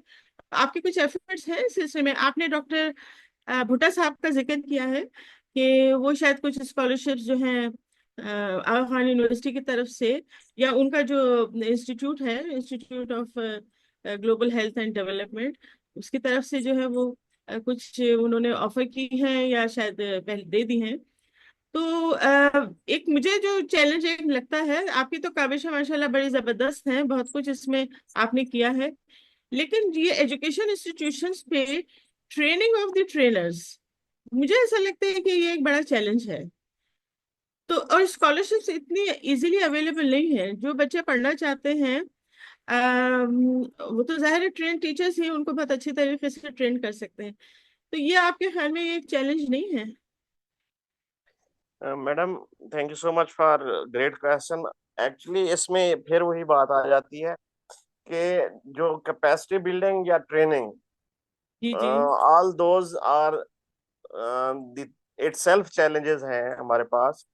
जी जी और उसको डेफिनेट सी बात है, अब आपके पास मतलब जो ग्लोबल हेल्थ इंस्टीट्यूट है उनका, डॉक्टर जुल्फकार भुट्टा साहब का, और स्पेशली लास्ट टाइम जब इनाउंस किए हैं उन्होंने स्कॉलरशिप्स फेलोशिप्स फॉर, स्पेशली उनका प्रोजेक्ट जी चल रहा है that is the women in science. तो उन्होंने जी जी स्पेशली हमारे इस कंसोर्शियम मेंबर में, आपने ऑब्जर्व भी किया होगा कि हमने स्पेशल एक एड उसमें सर्कुलेट कराई, और हाँ काफी सारे टीचर्स में आई नो वेरी वेल कि फैकल्टी मेंबर ऐसे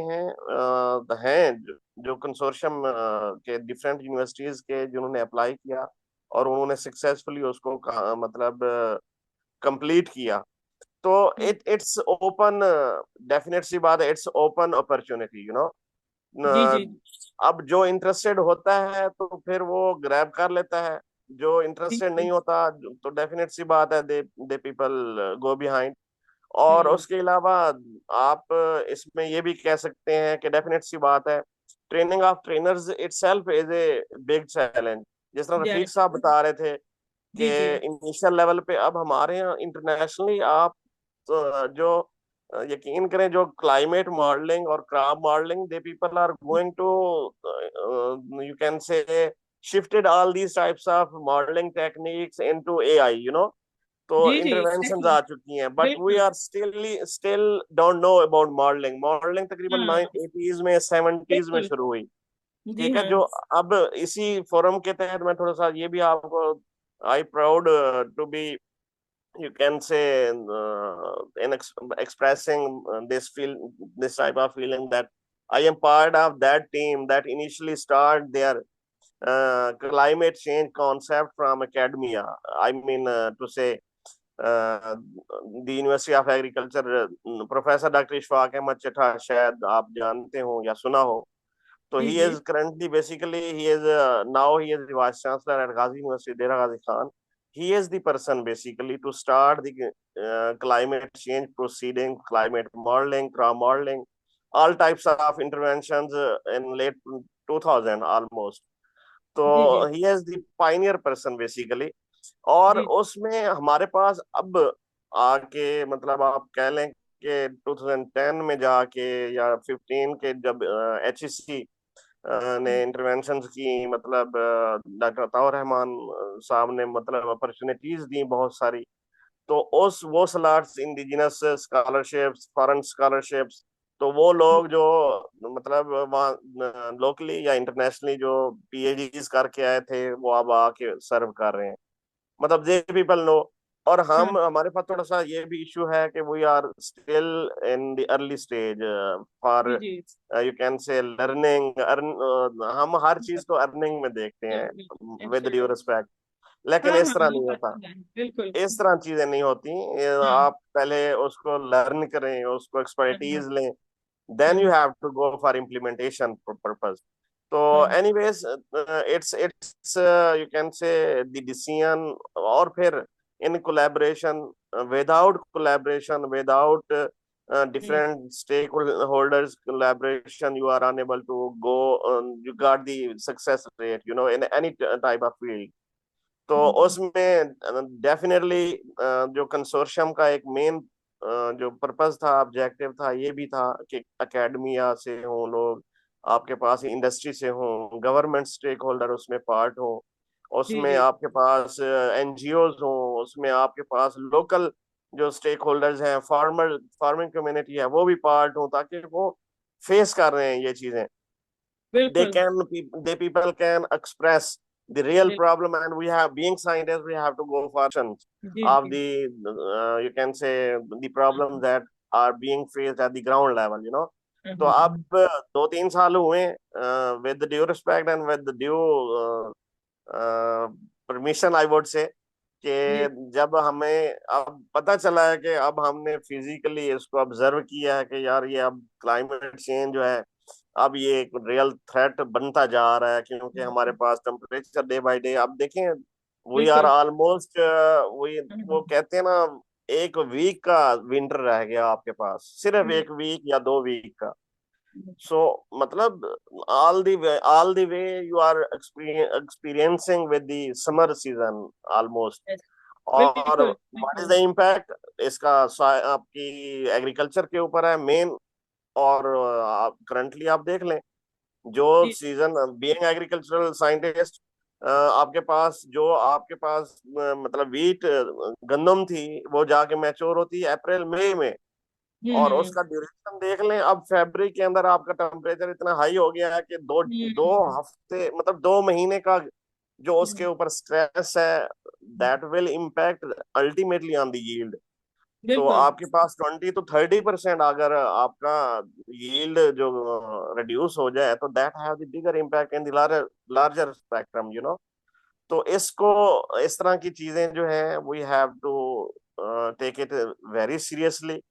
जी जी or within the available resources, being the government stakeholder, from this forum, I would request Dr. Muhammad Rafiq Saab to have the collaboration, and we are very open to have the collaboration. We have all the stakeholders in the form of university, professors, scientists, researchers all around from Gilgit-Baltistan till Balochistan. So we don't have the you can say limitations, or we don't have the deficiency of the scientists. But the problem is we have the communication gap. What yes we are doing and what the other people are doing, we are going in the isolation form, you know. So such type of events must be on the regular basis, and we have to share the things what we are going to need and what we have to work on it. बहुत सारे लोग ऐसे हैं different, currently हमारे पास different international projects भी हैं इस वक्त अल्हम्दुलिल्लाह। APN के प्रोजेक्ट्स भी हैं जिनके अंदर मतलब पार्ट हैं हम।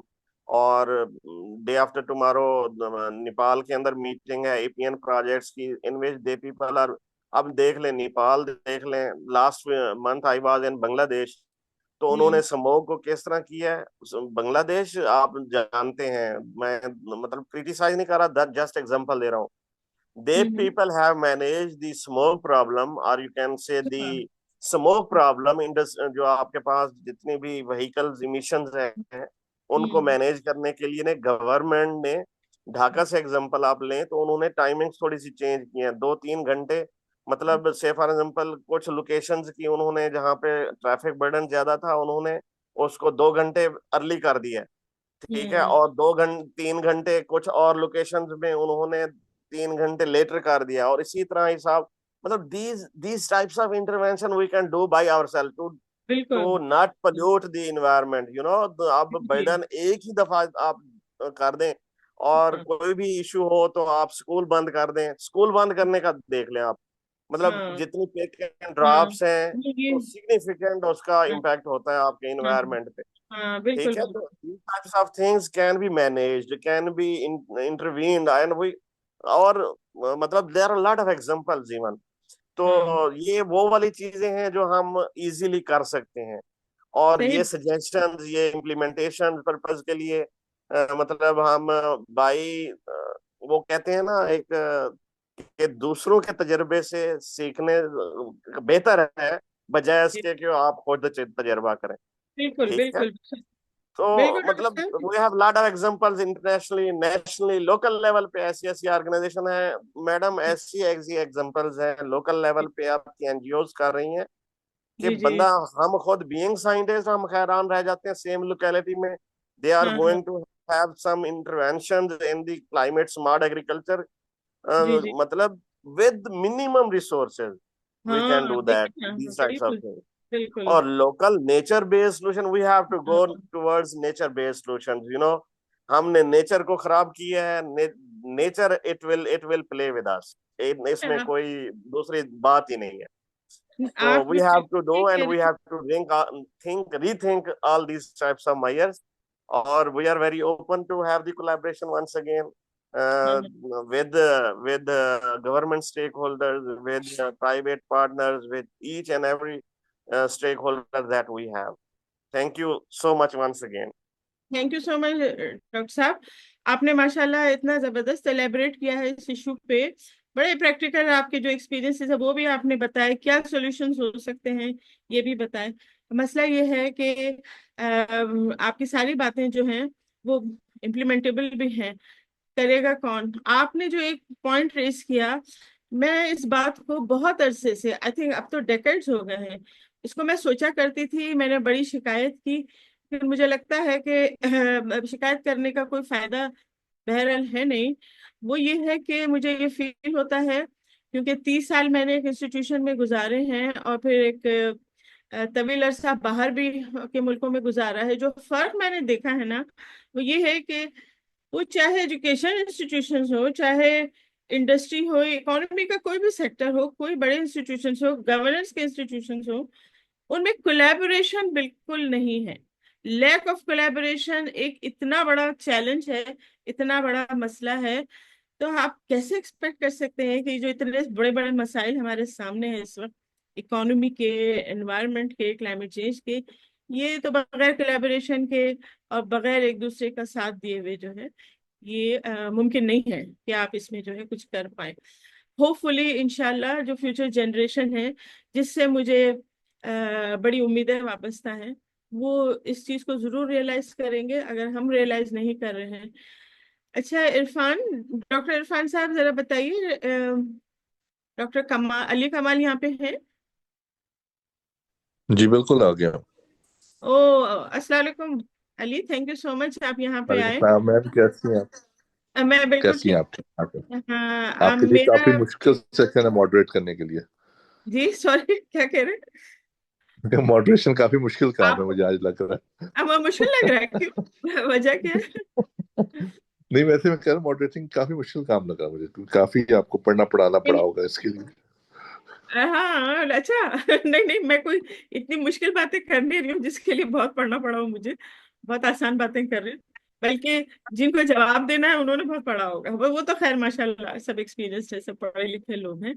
मेरे जैसे कुछ अनपढ़ को भी जो है वो मौका मिल गया सीखने का। अब आपकी सिखाने की बारी है, ठीक है। तो आपसे जो एक जी मैम। रेलेवेंट क्वेश्चन हो सकता है वो ये है कि चूंकि आप माशाल्लाह ऐसी पोजीशन पे हैं कि आपसे तो फाइनेंस के बारे में बात करना चाहिए, कि आप मुझे ये बताइए कि ये सब चीजें, जैसे मैं एजुकेशन से रिलेटेड अब इस वक्त बात हो रही है ना, एजुकेशनल इंस्टीट्यूशन में क्लाइमेट चेंज और एनवायरनमेंट की कोर्स करना और पढ़ाना। अब आप देखिए हमारा जो तालीम का एनुअल बजट है वो कितना पैथेटिक है, आपको ये पता है। लेकिन कोई भी चीज़ अगर आप इंट्रोड्यूस करते हैं, कोई ऐसी चीज़, उसमें पैसे तो लगते हैं। फाइनेंस की तो ज़रूरत होती है, फाइनेंशियल रिसोर्सेज की। तो प्राइवेट सेक्टर हो, एजुकेशन इंस्टीट्यूशन प्राइवेट सेक्टर में हो या पब्लिक सेक्टर में हो, उनको इसके लिए फाइनेंशियल रिसोर्सेज की जरूर जरूरत होगी। वो एक इफेक्टिव प्रोग्राम अगर शुरू करें इसके लिए, इसमें एनवायरमेंटल एजुकेशन के लिए। तो आप ये बताइए कि ये जो इतना बड़ा चैलेंज है, ये इसको आपके लेवल पे, मिनिस्ट्री के लेवल पे क्या किया जा रहा है? और आपने तो माशाल्लाह एक बहुत बड़ा बर्डन अपने ऊपर लिया हुआ है, वो एसडीजीज का है।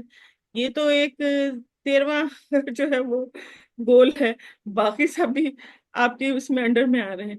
लेकिन इस 13वें गोल के लिए जो है वो एजुकेशन, फाइनेंशियल रिसोर्सेज ये कहाँ से आएंगे? क्या हुकूमत विलिंग होगी कि वो अपना जो तालीम का बजट है उसमें कुछ इजाफा करे? Thank you very much madam, and thanks Irfan. Irfan मुख्तलिफ मॉडरेटर्स के साथ आजकल जो है सेशन करवा रहे हैं ताकि सबसे पहले आके उनकी सब तारीफ करें, तो सब तारीफ करते हैं और बहुत अच्छा काम कर रहे हैं इरफान इरफान जो है। तारीफ के काबिल है। जी जी। माशाल्लाह माशाल्लाह, अब पीएचडी भी अल्हम्दुलिल्लाह उनकी हो गई है। अब मजीद उनके आगे 4 उंगलियां कढ़ाई में थी, अब उनका सर भी कढ़ाई में होगा। सो नहीं, बहुत अच्छा काम कर रहा है, मजाक असाइड, जी, जी। लेकिन हाँ, ही इज डूइंग वंडर्स। उसने नदीम उल हक साहब और बहुत सारे और भी कर रहे थे। ये तो हो गई पाकिस्तान इकोनॉमिक फोरम की तारीफ, और जो होती जी रहेगी मुख्तलिफ फोरम्स पे। बिल्कुल। मैम, 2-3 इश्यूज के ऊपर मैं हाईलाइट करूंगा यहाँ पे एज एन एकेडमिशियन भी, सिंस मैं 21 साल तो पाइट से रहा हूँ, फिर जी जी कुछ कुछ साल यूएनडीपी के साथ रहा हूँ, कुछ साल जो जी। है इधर रहा हूँ। हम्म, और जितना हमने बाहर भी जाके देखा है या रह के देखा है, उसमें भी देख लेते हैं। हम्म, मैं भी सोच रहा था, रफीक साहब ने बहुत प्यारी बातें की, बाकी तीनों ने भी बहुत अच्छी अच्छी बातें की, लेकिन रफीक साहब ने बड़ी प्रैक्टिकल बातें की हैं। जी हाँ गला बिल्कुल गुला ना कुछ नहीं होना, हमें करना पड़ेगा। बिल्कुल। फाइनेंसिंग पे देखा जाए तो मैं गवर्नमेंट को ना सपोर्ट करने आया हूँ यहाँ पे, ना मैं उनको क्रिटिसाइज करने आया हूँ, जो कि जी मेरा जी मुझे हर एक का बड़ा फेवरेट सब्जेक्ट होता है, गवर्नमेंट को क्रिटिसाइज करना शुरू कर देते हैं। जी जी जी। चक्कर ये है कि इस लाहौर में स्मॉग है। हम्म हमें हमारी स्टडीज कह रही हैं, पाइट की हो या बहुत सारी और स्टडीज हैं अर्बन यूनिट की हैं, कि 70 to 90% स्मॉग जो है वो गाड़ियों से है। ये सुबह 2 घंटे चेंज करने से या शाम को 2 घंटे चेंज करने से काम नहीं होगा। हम्म इसमें बहुत सारी आपकी एम्बिशन ऐसी हैं जिसको उर्दू में कहते हैं तदारुक करना पड़ेगा। हम्म 2010 में अगर इलेक्ट्रिकल व्हीकल की पॉलिसी आ रही थी तो क्यों नहीं हमने ली? हम्म 2005 में हमने क्यों उसको रद्द कर दिया? 2015-16 में क्यों नहीं किया?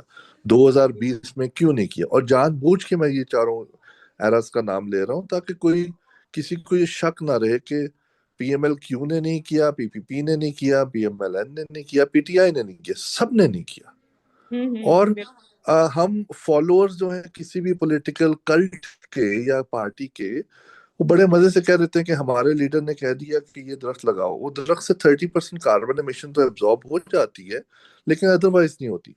हम हम्म क्यों नहीं एज ए हम्म शहरी, क्या हमारी कोई रिस्पॉन्सिबिलिटी नहीं है मैम? क्या बिल्कुल है। हमारे एज एन एजुकेशन इंस्टीट्यूशन, क्या हमारी कोई जिम्मेदारी नहीं है कि हम सोसाइटी के साथ बैठें, उनसे पूछें, उनसे कहें? हालांकि बेचारे टैक्स भी देते हैं, फिर भी बीच में फिलांथ्रोपिस्ट बहुत सारे होते हैं, कहीं से फंडिंग अरेंज करने की कोशिश करें। एज एन एकेडमिशियन जब मैं पाइड में था, मेरा भी होता था एनआरपीयू की कोई मुझे स्टडी मिल जाए, मुझे भी होता था एडीबी की कुछ मिल जाए, मुझे भी होता था कोई वर्ल्ड बैंक वाला उठा के मुझे कुछ फंडिंग दे दे। कभी कोशिश नहीं हमने की है कि सोसाइटी के पास जाके, सीडीए के पास जाके, एलडीए के पास जाके, केडीए के पास जाके उनसे बात करके फंडिंग ऑब्टेन की जाए। जी जी अब मैं यहाँ पे जहाँ जहाँ जहाँ पे हम इरफान की और बहुत सारे और लोगों की तारीफ करते हैं, नदीम उल हक साहब ने प्लानिंग में 2 साल बैठ के जी जी लड़के उनसे प्रोजेक्ट पकड़ा, जिसको हम अब रास्ता 7.0 आज जो चल रहा था। जी हाँ सो बिल्कुल। उन्होंने ग्रांट हासिल की, लड़के हासिल की, बहुत सारे जी और लोगों से भी, बहुत सारी और कंपनी से भी। सो फाइनेंसिंग का जो आपका क्वेश्चन था मेनली, वो हाथ पे हाथ धर के तो नहीं होगा, या हम कहेंगे जी कि शायद वहां से मिल जाए, शायद वहां से मिल जाए। अभी भी केमिस्ट्री का दोस्त है मेरा, यूनिवर्सिटी का मैं नाम नहीं लेता, और पंजाब वाली साइड का, उसे मैंने स्मॉग का कहा, उसे मैंने कहा तू केमिस्ट्री का है, तूने ये वाला प्रोजेक्ट बनाओ, ये प्रोजेक्ट बनाओ। आज 4-5 महीने हो गए हैं उसको पूरा का पूरा बनाना, प्रोजेक्ट बनाना भी तो एक आर्ट है ना, कि बिल्कुल। उसको आगे एग्जीक्यूट करना तो चले एक अलग बात है, उसको प्रोजेक्ट बनाना भी एक आर्ट है। हमें फाइनेंसिंग मांगनी भी नहीं आती। हमें फाइनेंसिंग के लिए अगर हम लेटर लिखना शुरू कर दें आज, सॉरी टू से, मैं इंक्लूडिंग मी, मैं अपना नाम पहले बीच में डालता हूँ, हम किसी से फाइनेंसिंग मांगने जाए तो हमें उसको फाइनेंसिंग मांगने का तरीका भी नहीं आता। फिर हम कंसल्टेंट को गालियां भी देते हैं। कंसल्टेंट्स जो है बहुत अच्छे तरीके से काम कर रहे होते हैं अपना, और अच्छे तरीके से वो लिख रहे होते हैं। हम, ये तो हो गई हमारी सोसाइटी की बातें, सारी की सारी एकेडेमिया की बातें। As far as government is concerned, इस वक्त अगर सस्टेनेबिलिटी किसी के जहन में नाम आता है तो पहला नाम आता है क्लाइमेट। मुझे बड़ा दुख पहुंचता है इस बात का एज ए एसडीजी चीफ, कि इसमें सोशल भी है, इकोनॉमिक भी है, और गवर्नेंस भी है। मैम, सिखाने की चीज ये है कि क्लाइमेट इज नॉट जस्ट गोल 13। जो गोल 11 है, sustainable and sustainable cities and communities, उसमें क्लाइमेट का बहुत जोर है। देन गोल 6 है, क्लाइमेट का बहुत जोर है उसमें वाटर कंटेमिनेशन की बात होती है, सैनिटेशन की बात होती है। ये सिर्फ स्मॉग क्लाइमेट नहीं है, बहुत सारे और भी चीजें हैं। एग्रीकल्चर की जो सॉइल टेस्टिंग वाली तमाम चीजें हैं, ये सॉइल डिग्रेडेशन है गोल 15 के अंदर, गोल 6 के अंदर, और कुछ गोल 2 के अंदर भी जो फूड सिक्योरिटी रिलेटेड है वो है। लाइफ ऑन लैंड जी सारा क्लाइमेट है, चाहे वो बायोडाइवर्सिटी हमारे पौधों की हो, एनिमल्स की हो।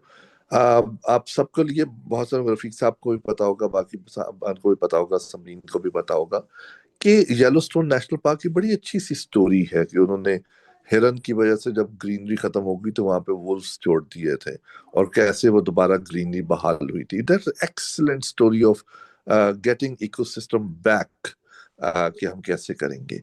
तो वो भी है। फिर हमारी बिलो वाटर कैसी चीजें चल रही हैं, जिसमें मरीन है, फिशरीज है, डेब्री है, ब्यूटिफिकेशन है, एसिडिफिकेशन, विच इज गोल 6-14, और गोल 12 जिसमें रिस्पॉन्सिबल प्रोडक्शन एंड कंजम्पशन आ जाता है। सो 11, 12, 13, 14, 15 लगातार ये जो 5 गोल हैं ये क्लाइमेट से रिलेटेड है। 6 इनके साथ अटैच हो जाता है। एनर्जी, जिसको हम कहते हैं क्लीन एनर्जी होनी चाहिए, वो क्लाइमेट के साथ अटैच होता है। मटेरियल कंजम्पशन एंड फुटप्रिंट गोल 8 का पार्ट है, वो क्लाइमेट के साथ अटैच होता है। इनोवेशन का घुसा दिया उन्होंने गोल 9 के अंदर, लेकिन इनोवेशन जब हम देखते हैं क्लाइमेट के अंदर तो वो भी गोल 9 का पार्ट हो जाता है। सो सस्टेनेबल डेवलपमेंट गोल्स के अंदर, हर गोल के अंदर क्लाइमेट का कुछ ना कुछ इम्पैक्ट आता है। हेल्थ एट्रीब्यूशन या हेल्थ डेंसिटी या हेल्थ डेथ्स या हेल्थ की बेड़ा गर्क due to ambient air pollution is part of goal 3। अच्छा, फिर हैविंग सेड दैट, गोल 4 जिसके ऊपर आज पूरी की पूरी हो रही थी, मुझे तो टॉपिक बड़ा मजे का लगा था। मैम, लर्नर्स को हम सिखा सकें कि कैसे क्लाइमेट एक्शन होगा और कैसे नहीं होगा। फाइनेंसिंग से रिलेट कर रहा हूँ। हम फाइनेंसिंग क्यों ढूंढ रहे हैं? उसके लिए यूट्यूब पे वीडियोस पड़ी हैं, फ्री ऑफ कॉस्ट आप वीडियोस दे सकते हैं। अच्छा, मजे की बात ये, कोर्सेरा का, जहाँ पे हमारे पूरे के पूरे टेक्स्ट पड़े हैं, वहां पे पूरी आप वीडियो देख लें, पूरा कोर्स कर लें, आपको सर्टिफिकेट लेने के $45 हैं। सर्टिफिकेट के बगैर अगर आपने सिर्फ सीखना है उस चीज को, तो आपके कोई फाइनेंसेस नहीं आपको चाहिए। सीखने की हद तक, अगर आपको सर्टिफिकेट चाहिए, आपने अपने सीवी बेहतर करना, चलिए अच्छी बात है, कोई मसला नहीं है। बट आपको वो जो वीडियोस है, मैं ये नहीं कह रहा कि पायरेटेड वीडियोस शुरू कर देनी चाहिए, बट कोर्सेरा या बहुत सारी और इस किस्म की वेबसाइट अब बन चुकी हैं, प्रोग्राम आ गए हैं। EPIBM भी एक है, याद रखिएगा, EPIBM, बहुत सारे शॉर्ट कोर्सेज उनके स्टार्ट हो चुके हैं, और वो जर्मन बेस्ड है। और उनके पाकिस्तान में भी कुछ मौजूद हैं।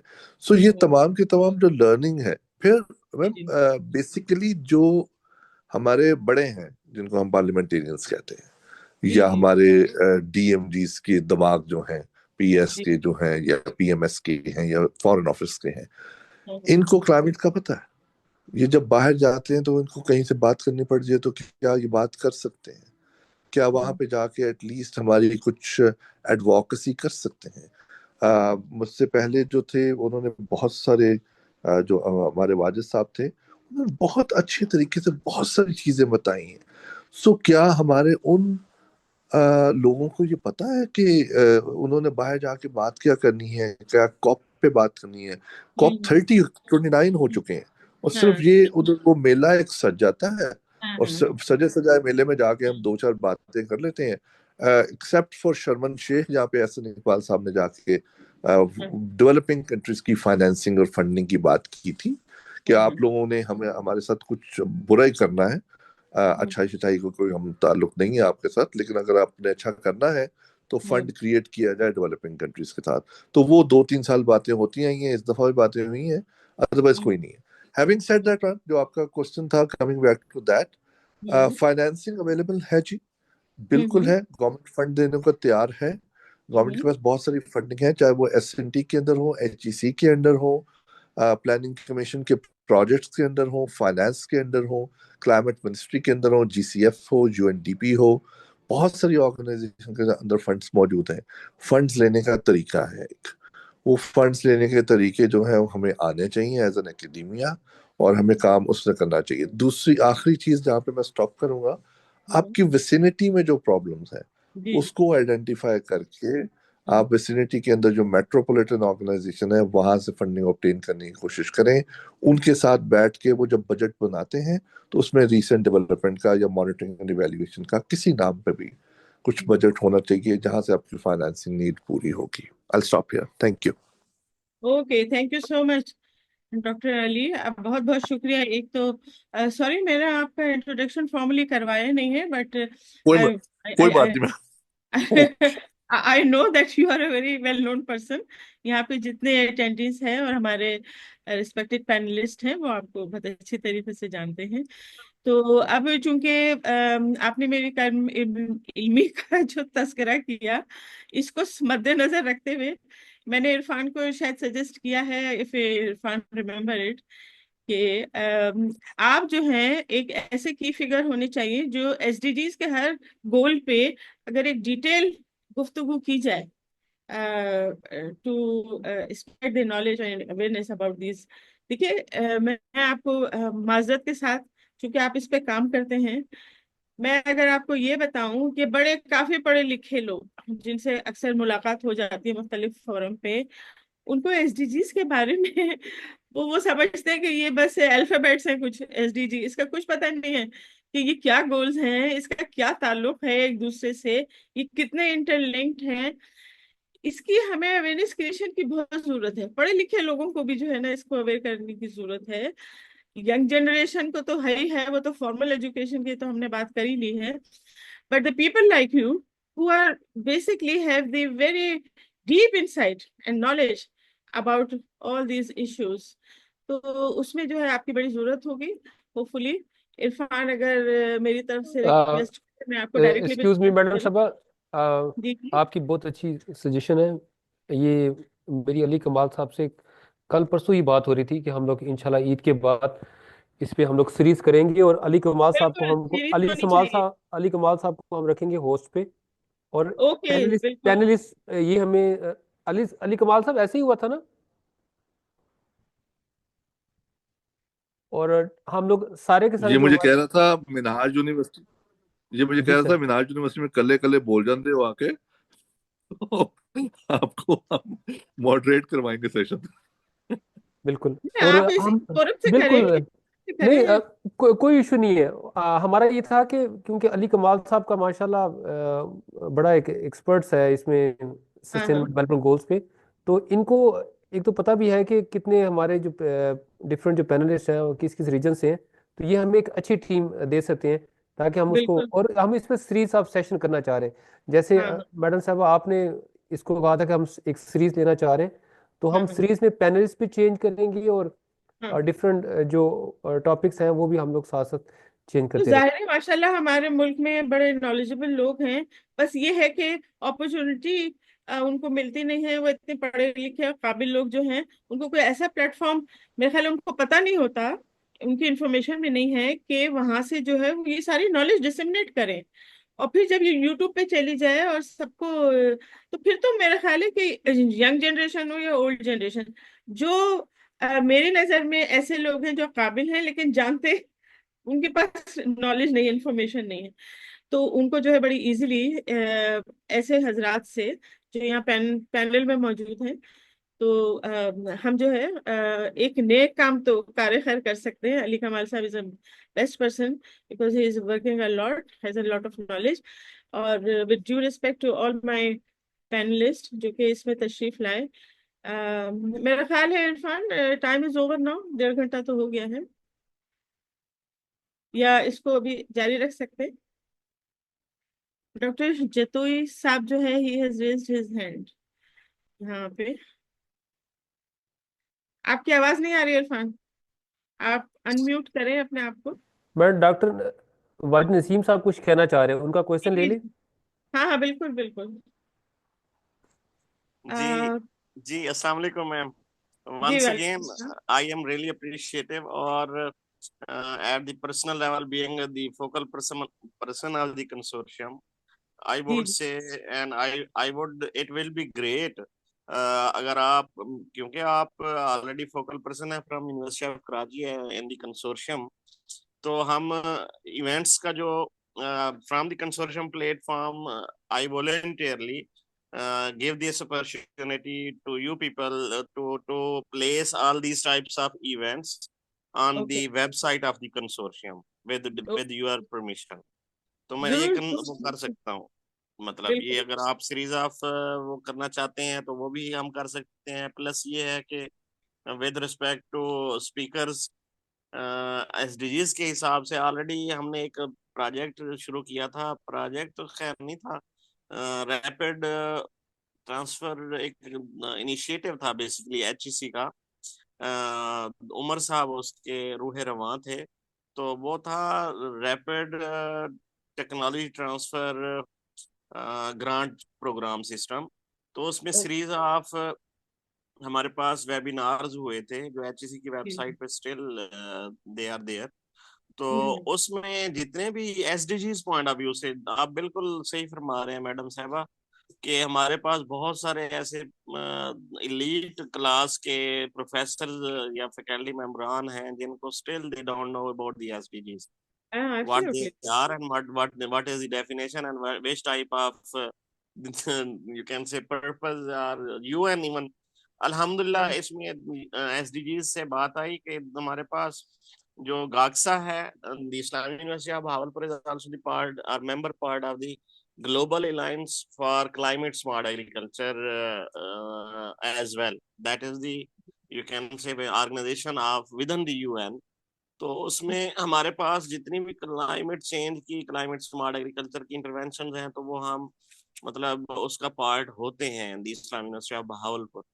तो वो मैं ज्यादातर आप भी ऑब्जर्व करते रहते हैं मैडम साहबा के नेशनली और इंटरनेशनली जितनी भी अपॉर्चुनिटीज हैं, खासतौर पे कमाल साहब ने बड़ी जबरदस्त कमाल बातें कही हैं, मतलब एक्सप्रेस किया है। तो collaboration, solutions, actions, these are the main, you can say, stakeholder, मतलब आपके पास पॉइंट्स हैं या पिलर्स हैं टू गो फॉर एक्शंस। तो इनको सबको आप मिलाएंगे इंडिविजुअल कैपेसिटी में, जितने भी स्टेक होल्डर हैं, जितने भी पैनलिस्ट हैं यहाँ पे, जिस तरह आपने ग्रुप बनाया हुआ है सेशंस का, माशाल्लाह अच्छी बात है। तो इसमें इंडिविजुअली मैं क्या सपोर्ट कर सकता हूँ, being focal person of the consortium, yes I have to do that, and what the other people can do, वो मेरा ख्याल है ये मेरी सबमिशन होगी कि अगर हमारे पास फंडिंग, डेफिनेट सी बात है इंटरनेशनल और नेशनल फंडिंग है, अपॉर्चुनिटीज हैं, हमें बेसिकली तरीका नहीं है। बिल्कुल आप बजा फरमा रहे हैं कमाल साहब, लेकिन how we have to bridge this gap. अगर हम उस फैकल्टी को, उन लोगों को ट्रेन नहीं करेंगे, अगर हमने, ठीक है, पूरी एक मैं आपको AGMIP प्रोजेक्ट था मैडम साहब, आपको एक छोटी सी एग्जांपल या सक्सेस स्टोरी और भी बता देता हूँ बातों बातों में, कि वो कोलंबिया यूनिवर्सिटी के साथ था हमारा project, that was AGMIP, agricultural model inter comparison project, that was global project. that जी was linked with crop modeling, economic modeling, livestock modeling, climate modeling, and such type of linked जितने भी stake holders थे उसमें global level पे scientist हैं और जी वो चल रहा है इस वक्त। और अच्छा पाकिस्तान से जो लीडिंग पीआई है प्रोफेसर डॉक्टर इशफाक अहमद चड्ढा साहब, तो still he is the member steering committee member still over there in the Columbia University Paralysd।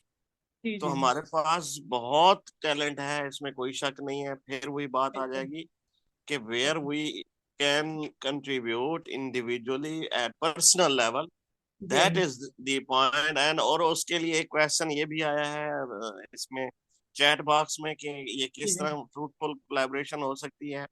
it's the you can say part, or you can say the willingness, or you can say the priority that you can give। ठीक है, अगर personal आप interest नहीं लेंगे, आप उसको practically implement नहीं करेंगे, जो बर्जी बातें करते रहे वो बातें ही करते रहेंगे और वो कुछ में उसमें कोई मेरा नहीं ख्याल के कोई सोल्यूशन हो। तो practical we can do at the ground level, that's actually matters। So with this and with all this, thank you very much once again, Madam Sahiba, आपका and I really appreciate your kind efforts। और इसके अलावा personally जिस तरह मैंने अर्ज किया है कि मैं हाजिर हूँ फॉर फ्रूटफुल कोलैबोरेशन के लिए, to interlink the people that are expert. जिस तरह कमाल साहब ने कहा, yes we do agree, the right person for the right job is very important।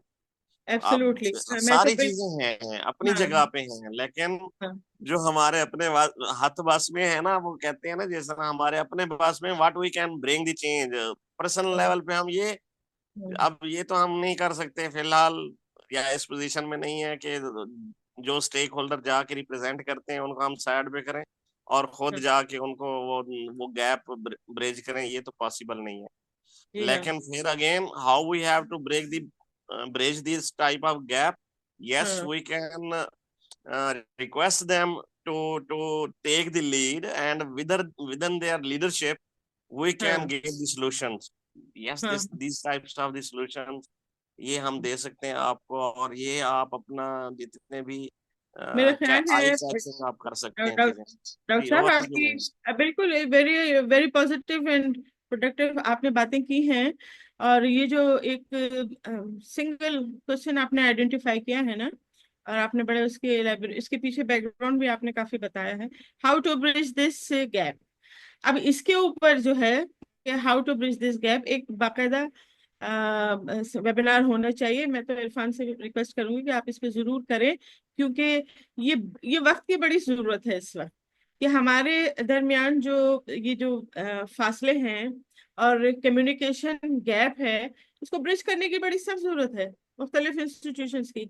तो इस पे तो आपको एक तफसीली जो है वो करना पड़ेगा। तफसील से मतलब है एटलीस्ट 2 घंटे का वेबिनार करें, और सिर्फ वेबिनार ना करें, इसको डॉक्यूमेंट भी करें, और इसको डॉक्यूमेंट करके इसको डिसमिनेट भी करें, इस इंफॉर्मेशन को और नॉलेज को जो कि आपको इस वेबिनार से मिलती है। ठीक है ना? तो मैं मैडम अली कमाल साहब से कुछ पूछना चाह रहे हो, डॉक्टर इश्तियाक साहब का एक क्वेश्चन ले लें प्लीज, एक ऑडियंस से भी क्वेश्चन। सॉरी, हाँ मुझे असल में यहाँ पता नहीं चल रहा कि अली कमाल साहब जी, जी डॉक्टर साहब बताइएगा प्लीज।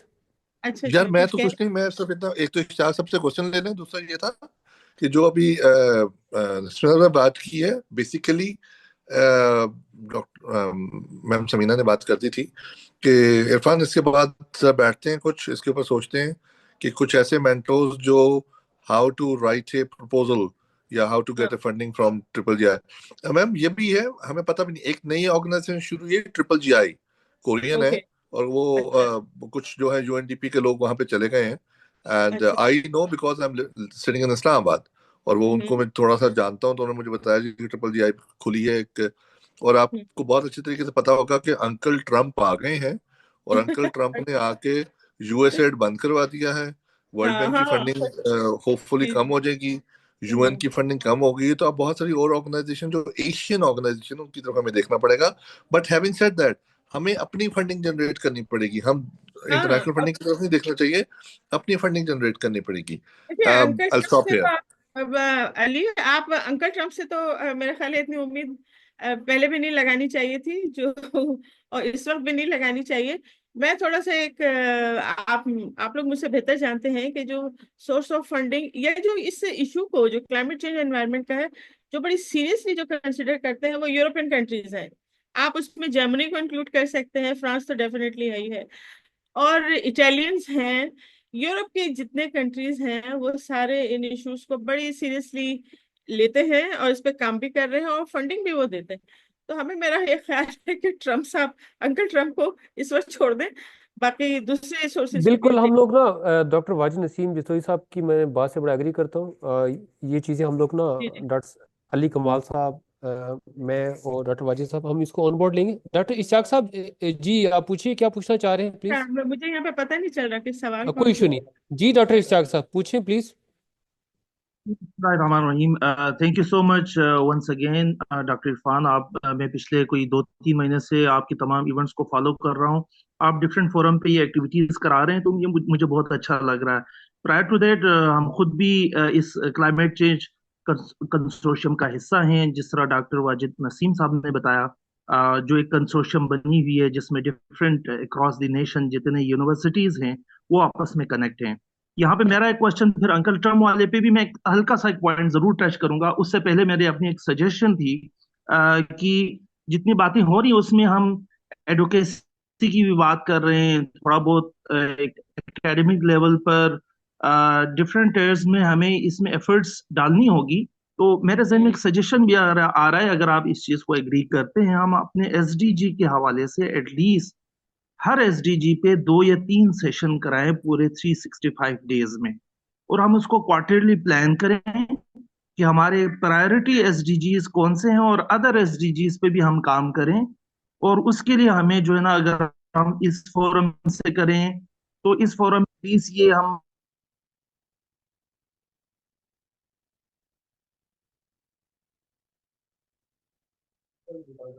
आवाज इस वक्त नहीं आ आवाज रही। नहीं आ रही। हाँ, मैडम साहबा, ये बात हम लोग पहले कर चुके हैं, अभी अली कमाल साहब से भी बात हो चुकी है। इंशाल्लाह ताला हमारा ऑलरेडी प्लान है। हम डॉक्टर अली कमाल और मैं इंशाल्लाह ताला हम लोग प्लान कर रहे हैं। जैसे आपके क्लाइमेट्स की सीरीज जिस तरह आपने संभालनी है, आपने इसको सीरीज को लेके चलना है। अली कमाल साहब से मेरी डिस्कशन हो चुकी थी, हमने सस्टेनेबल डेवलपमेंट गोल्स पे करना है। काफ़ी हमारी प्लानिंग इंशाल्लाह ताला चल रही है, तो आई थिंक वाइंड अप करना चाहिए। और हाँ बिल्कुल। At the end I really grateful to doctor Samina Khalil साहबा, आपने इतना टाइम दिया। और जो हमारे पैनलिस्ट हैं, डॉक्टर समरीन फ़हीम साहबा, डॉक्टर वाजिद नसीम जतोई साहब, डॉक्टर मोहम्मद रफ़ीक साहब और डॉक्टर अमरीन आदल साहबा, मैं आप सब लोगों का बहुत ज़्यादा शुक्रिया जी अदा जी। करूँगा कि आप लोगों ने इतना टाइम दिया और एक मिल बैठने का जो एक सोर्स था वो बनाया। और we will do a series of session at our Pakistan economic forum platform. और बाकी मैडम कुछ और कहना चाहेंगी या इसको वाइंड अप कर दें प्लीज। मैं खुद भी शुक्रिया सबका अदा करना चाहती हूँ। मुझे सबसे ज्यादा इरफान जो खुशी जिस बात की है वो ये है कि डॉक्टर समरीन अमरीन तो जो है वो मेरी स्टूडेंट है जाहिर है, और रही है very dear student of mind. तो उनका भी बहुत शुक्रिया। लेकिन खास तौर पे डॉक्टर समरीन का बहुत शुक्रिया। मैं आप खास तौर पे इरफान आपका शुक्रिया इसलिए अदा करना चाहती हूँ कि आपने इनसे जो है ना मेरा इंट्रोडक्शन करवा दिया। और थैंक मुझे यू तो मैम। अब मुझे पता नहीं था कि कैसे कैसे, देखिए खवातीन में भी कैसे जेम्स मौजूद हैं, और हम हाँ जो है वो हमें पता ही नहीं होता कि ये कहाँ एग्जिस्ट करते हैं और कैसे एग्जिस्ट करते हैं। तो doctor Samreen, ji you are really a marvellous person. मुझे आपकी बातें सुन के बड़ी खुशी हुई। और मुझे थोड़ा सा हमारे माशरे से शिकायत ये है कि हम बहुत कम खवातीन को जो है वो जगह देते हैं इस किस्म के प्लेटफॉर्म से अपनी बात कहने के लिए। तो आप अगर यहाँ पे आपने सामने आके अपना जो पॉइंट ऑफ व्यू दिया है, I am really very grateful to you. और आप बहुत अच्छा काम कर रही हैं। I would love to meet you in person इंशाल्लाह। जब अगर मैं इस्लामाबाद आना हुआ तो मैं आपसे जरूर मिलूंगी। और बाकी हजरात मेरे, they are very respectable people, very honourable. I really doctor Rafiq साहब, डॉक्टर जतोई, अली कमाल, आप लोगों का बहुत बहुत शुक्रिया कि आप इसमें तशरीफ लें। These are final words from my side. Thank you madam. मैं तो आप लोगों सबका थैंक यू अदा करूंगी, स्पेशली इरफान का। इरफान से तो हमारी It's kind of a virtual friendship now. Obviously in person तो मैं डॉक्टर इरफान से भी नहीं मिली, लेकिन this is a very good platform जिसके थ्रू हम कनेक्ट हो गए हैं. So इंशाल्लाह in future we'll be in contact. और बिल्कुल आप जब भी आए इस्लामाबाद आए, so we'll definitely meet one another. और obviously इस तरह की प्लेटफॉर्म, इस तरह की गुफ्तगू होनी चाहिए जिसमें हम अपनी इंफॉर्मेशन या अपनी प्रैक्टिसेस शेयर करें विद द ऑडियंस, क्योंकि this is how we can learn from one another. जब एक दूसरे के साथ मिल बैठेंगे और जो बिल्कुल आपका अच्छा पॉइंट ऑफ व्यू है, कोलैबोरेशन करेंगे, then we can successfully achieve different things. क्योंकि अभी हम यही करें कि अपने ककून्स में बैठ के हम एक काम कर रहे हैं, सो हमें नहीं पता कि कितनी हमने एफर्ट्स पुट अप करनी है. जी हाँ, बिल्कुल. सो इंशाल्लाह will be in future collaborating. और थैंक जी यू सो जी वेरी इंशाल्लाह. मच. आपका बहुत थैंक यू कि आपने इतना अच्छा एक सेशन अरेंज करा है. और Irfan, thank you so very much for inviting. And thank you बहुत टू ऑल द शुक्रिया. Panelist and all the attendees. Thank you. Attendance का बहुत शुक्रिया. माशाल्लाह यहाँ पे काफी ऐसे लोग थे जो इस टॉपिक पे इंटरेस्ट रखते थे, तो होपफुली सबने लर्न किया होगा. अटेंडेंस का बहुत शुक्रिया. Thank you so much. Thank you so much. Thank you, ma'am. Thank you very much. Thank Thank you. you so much. सी यू ऑल सून इंशाल्लाह.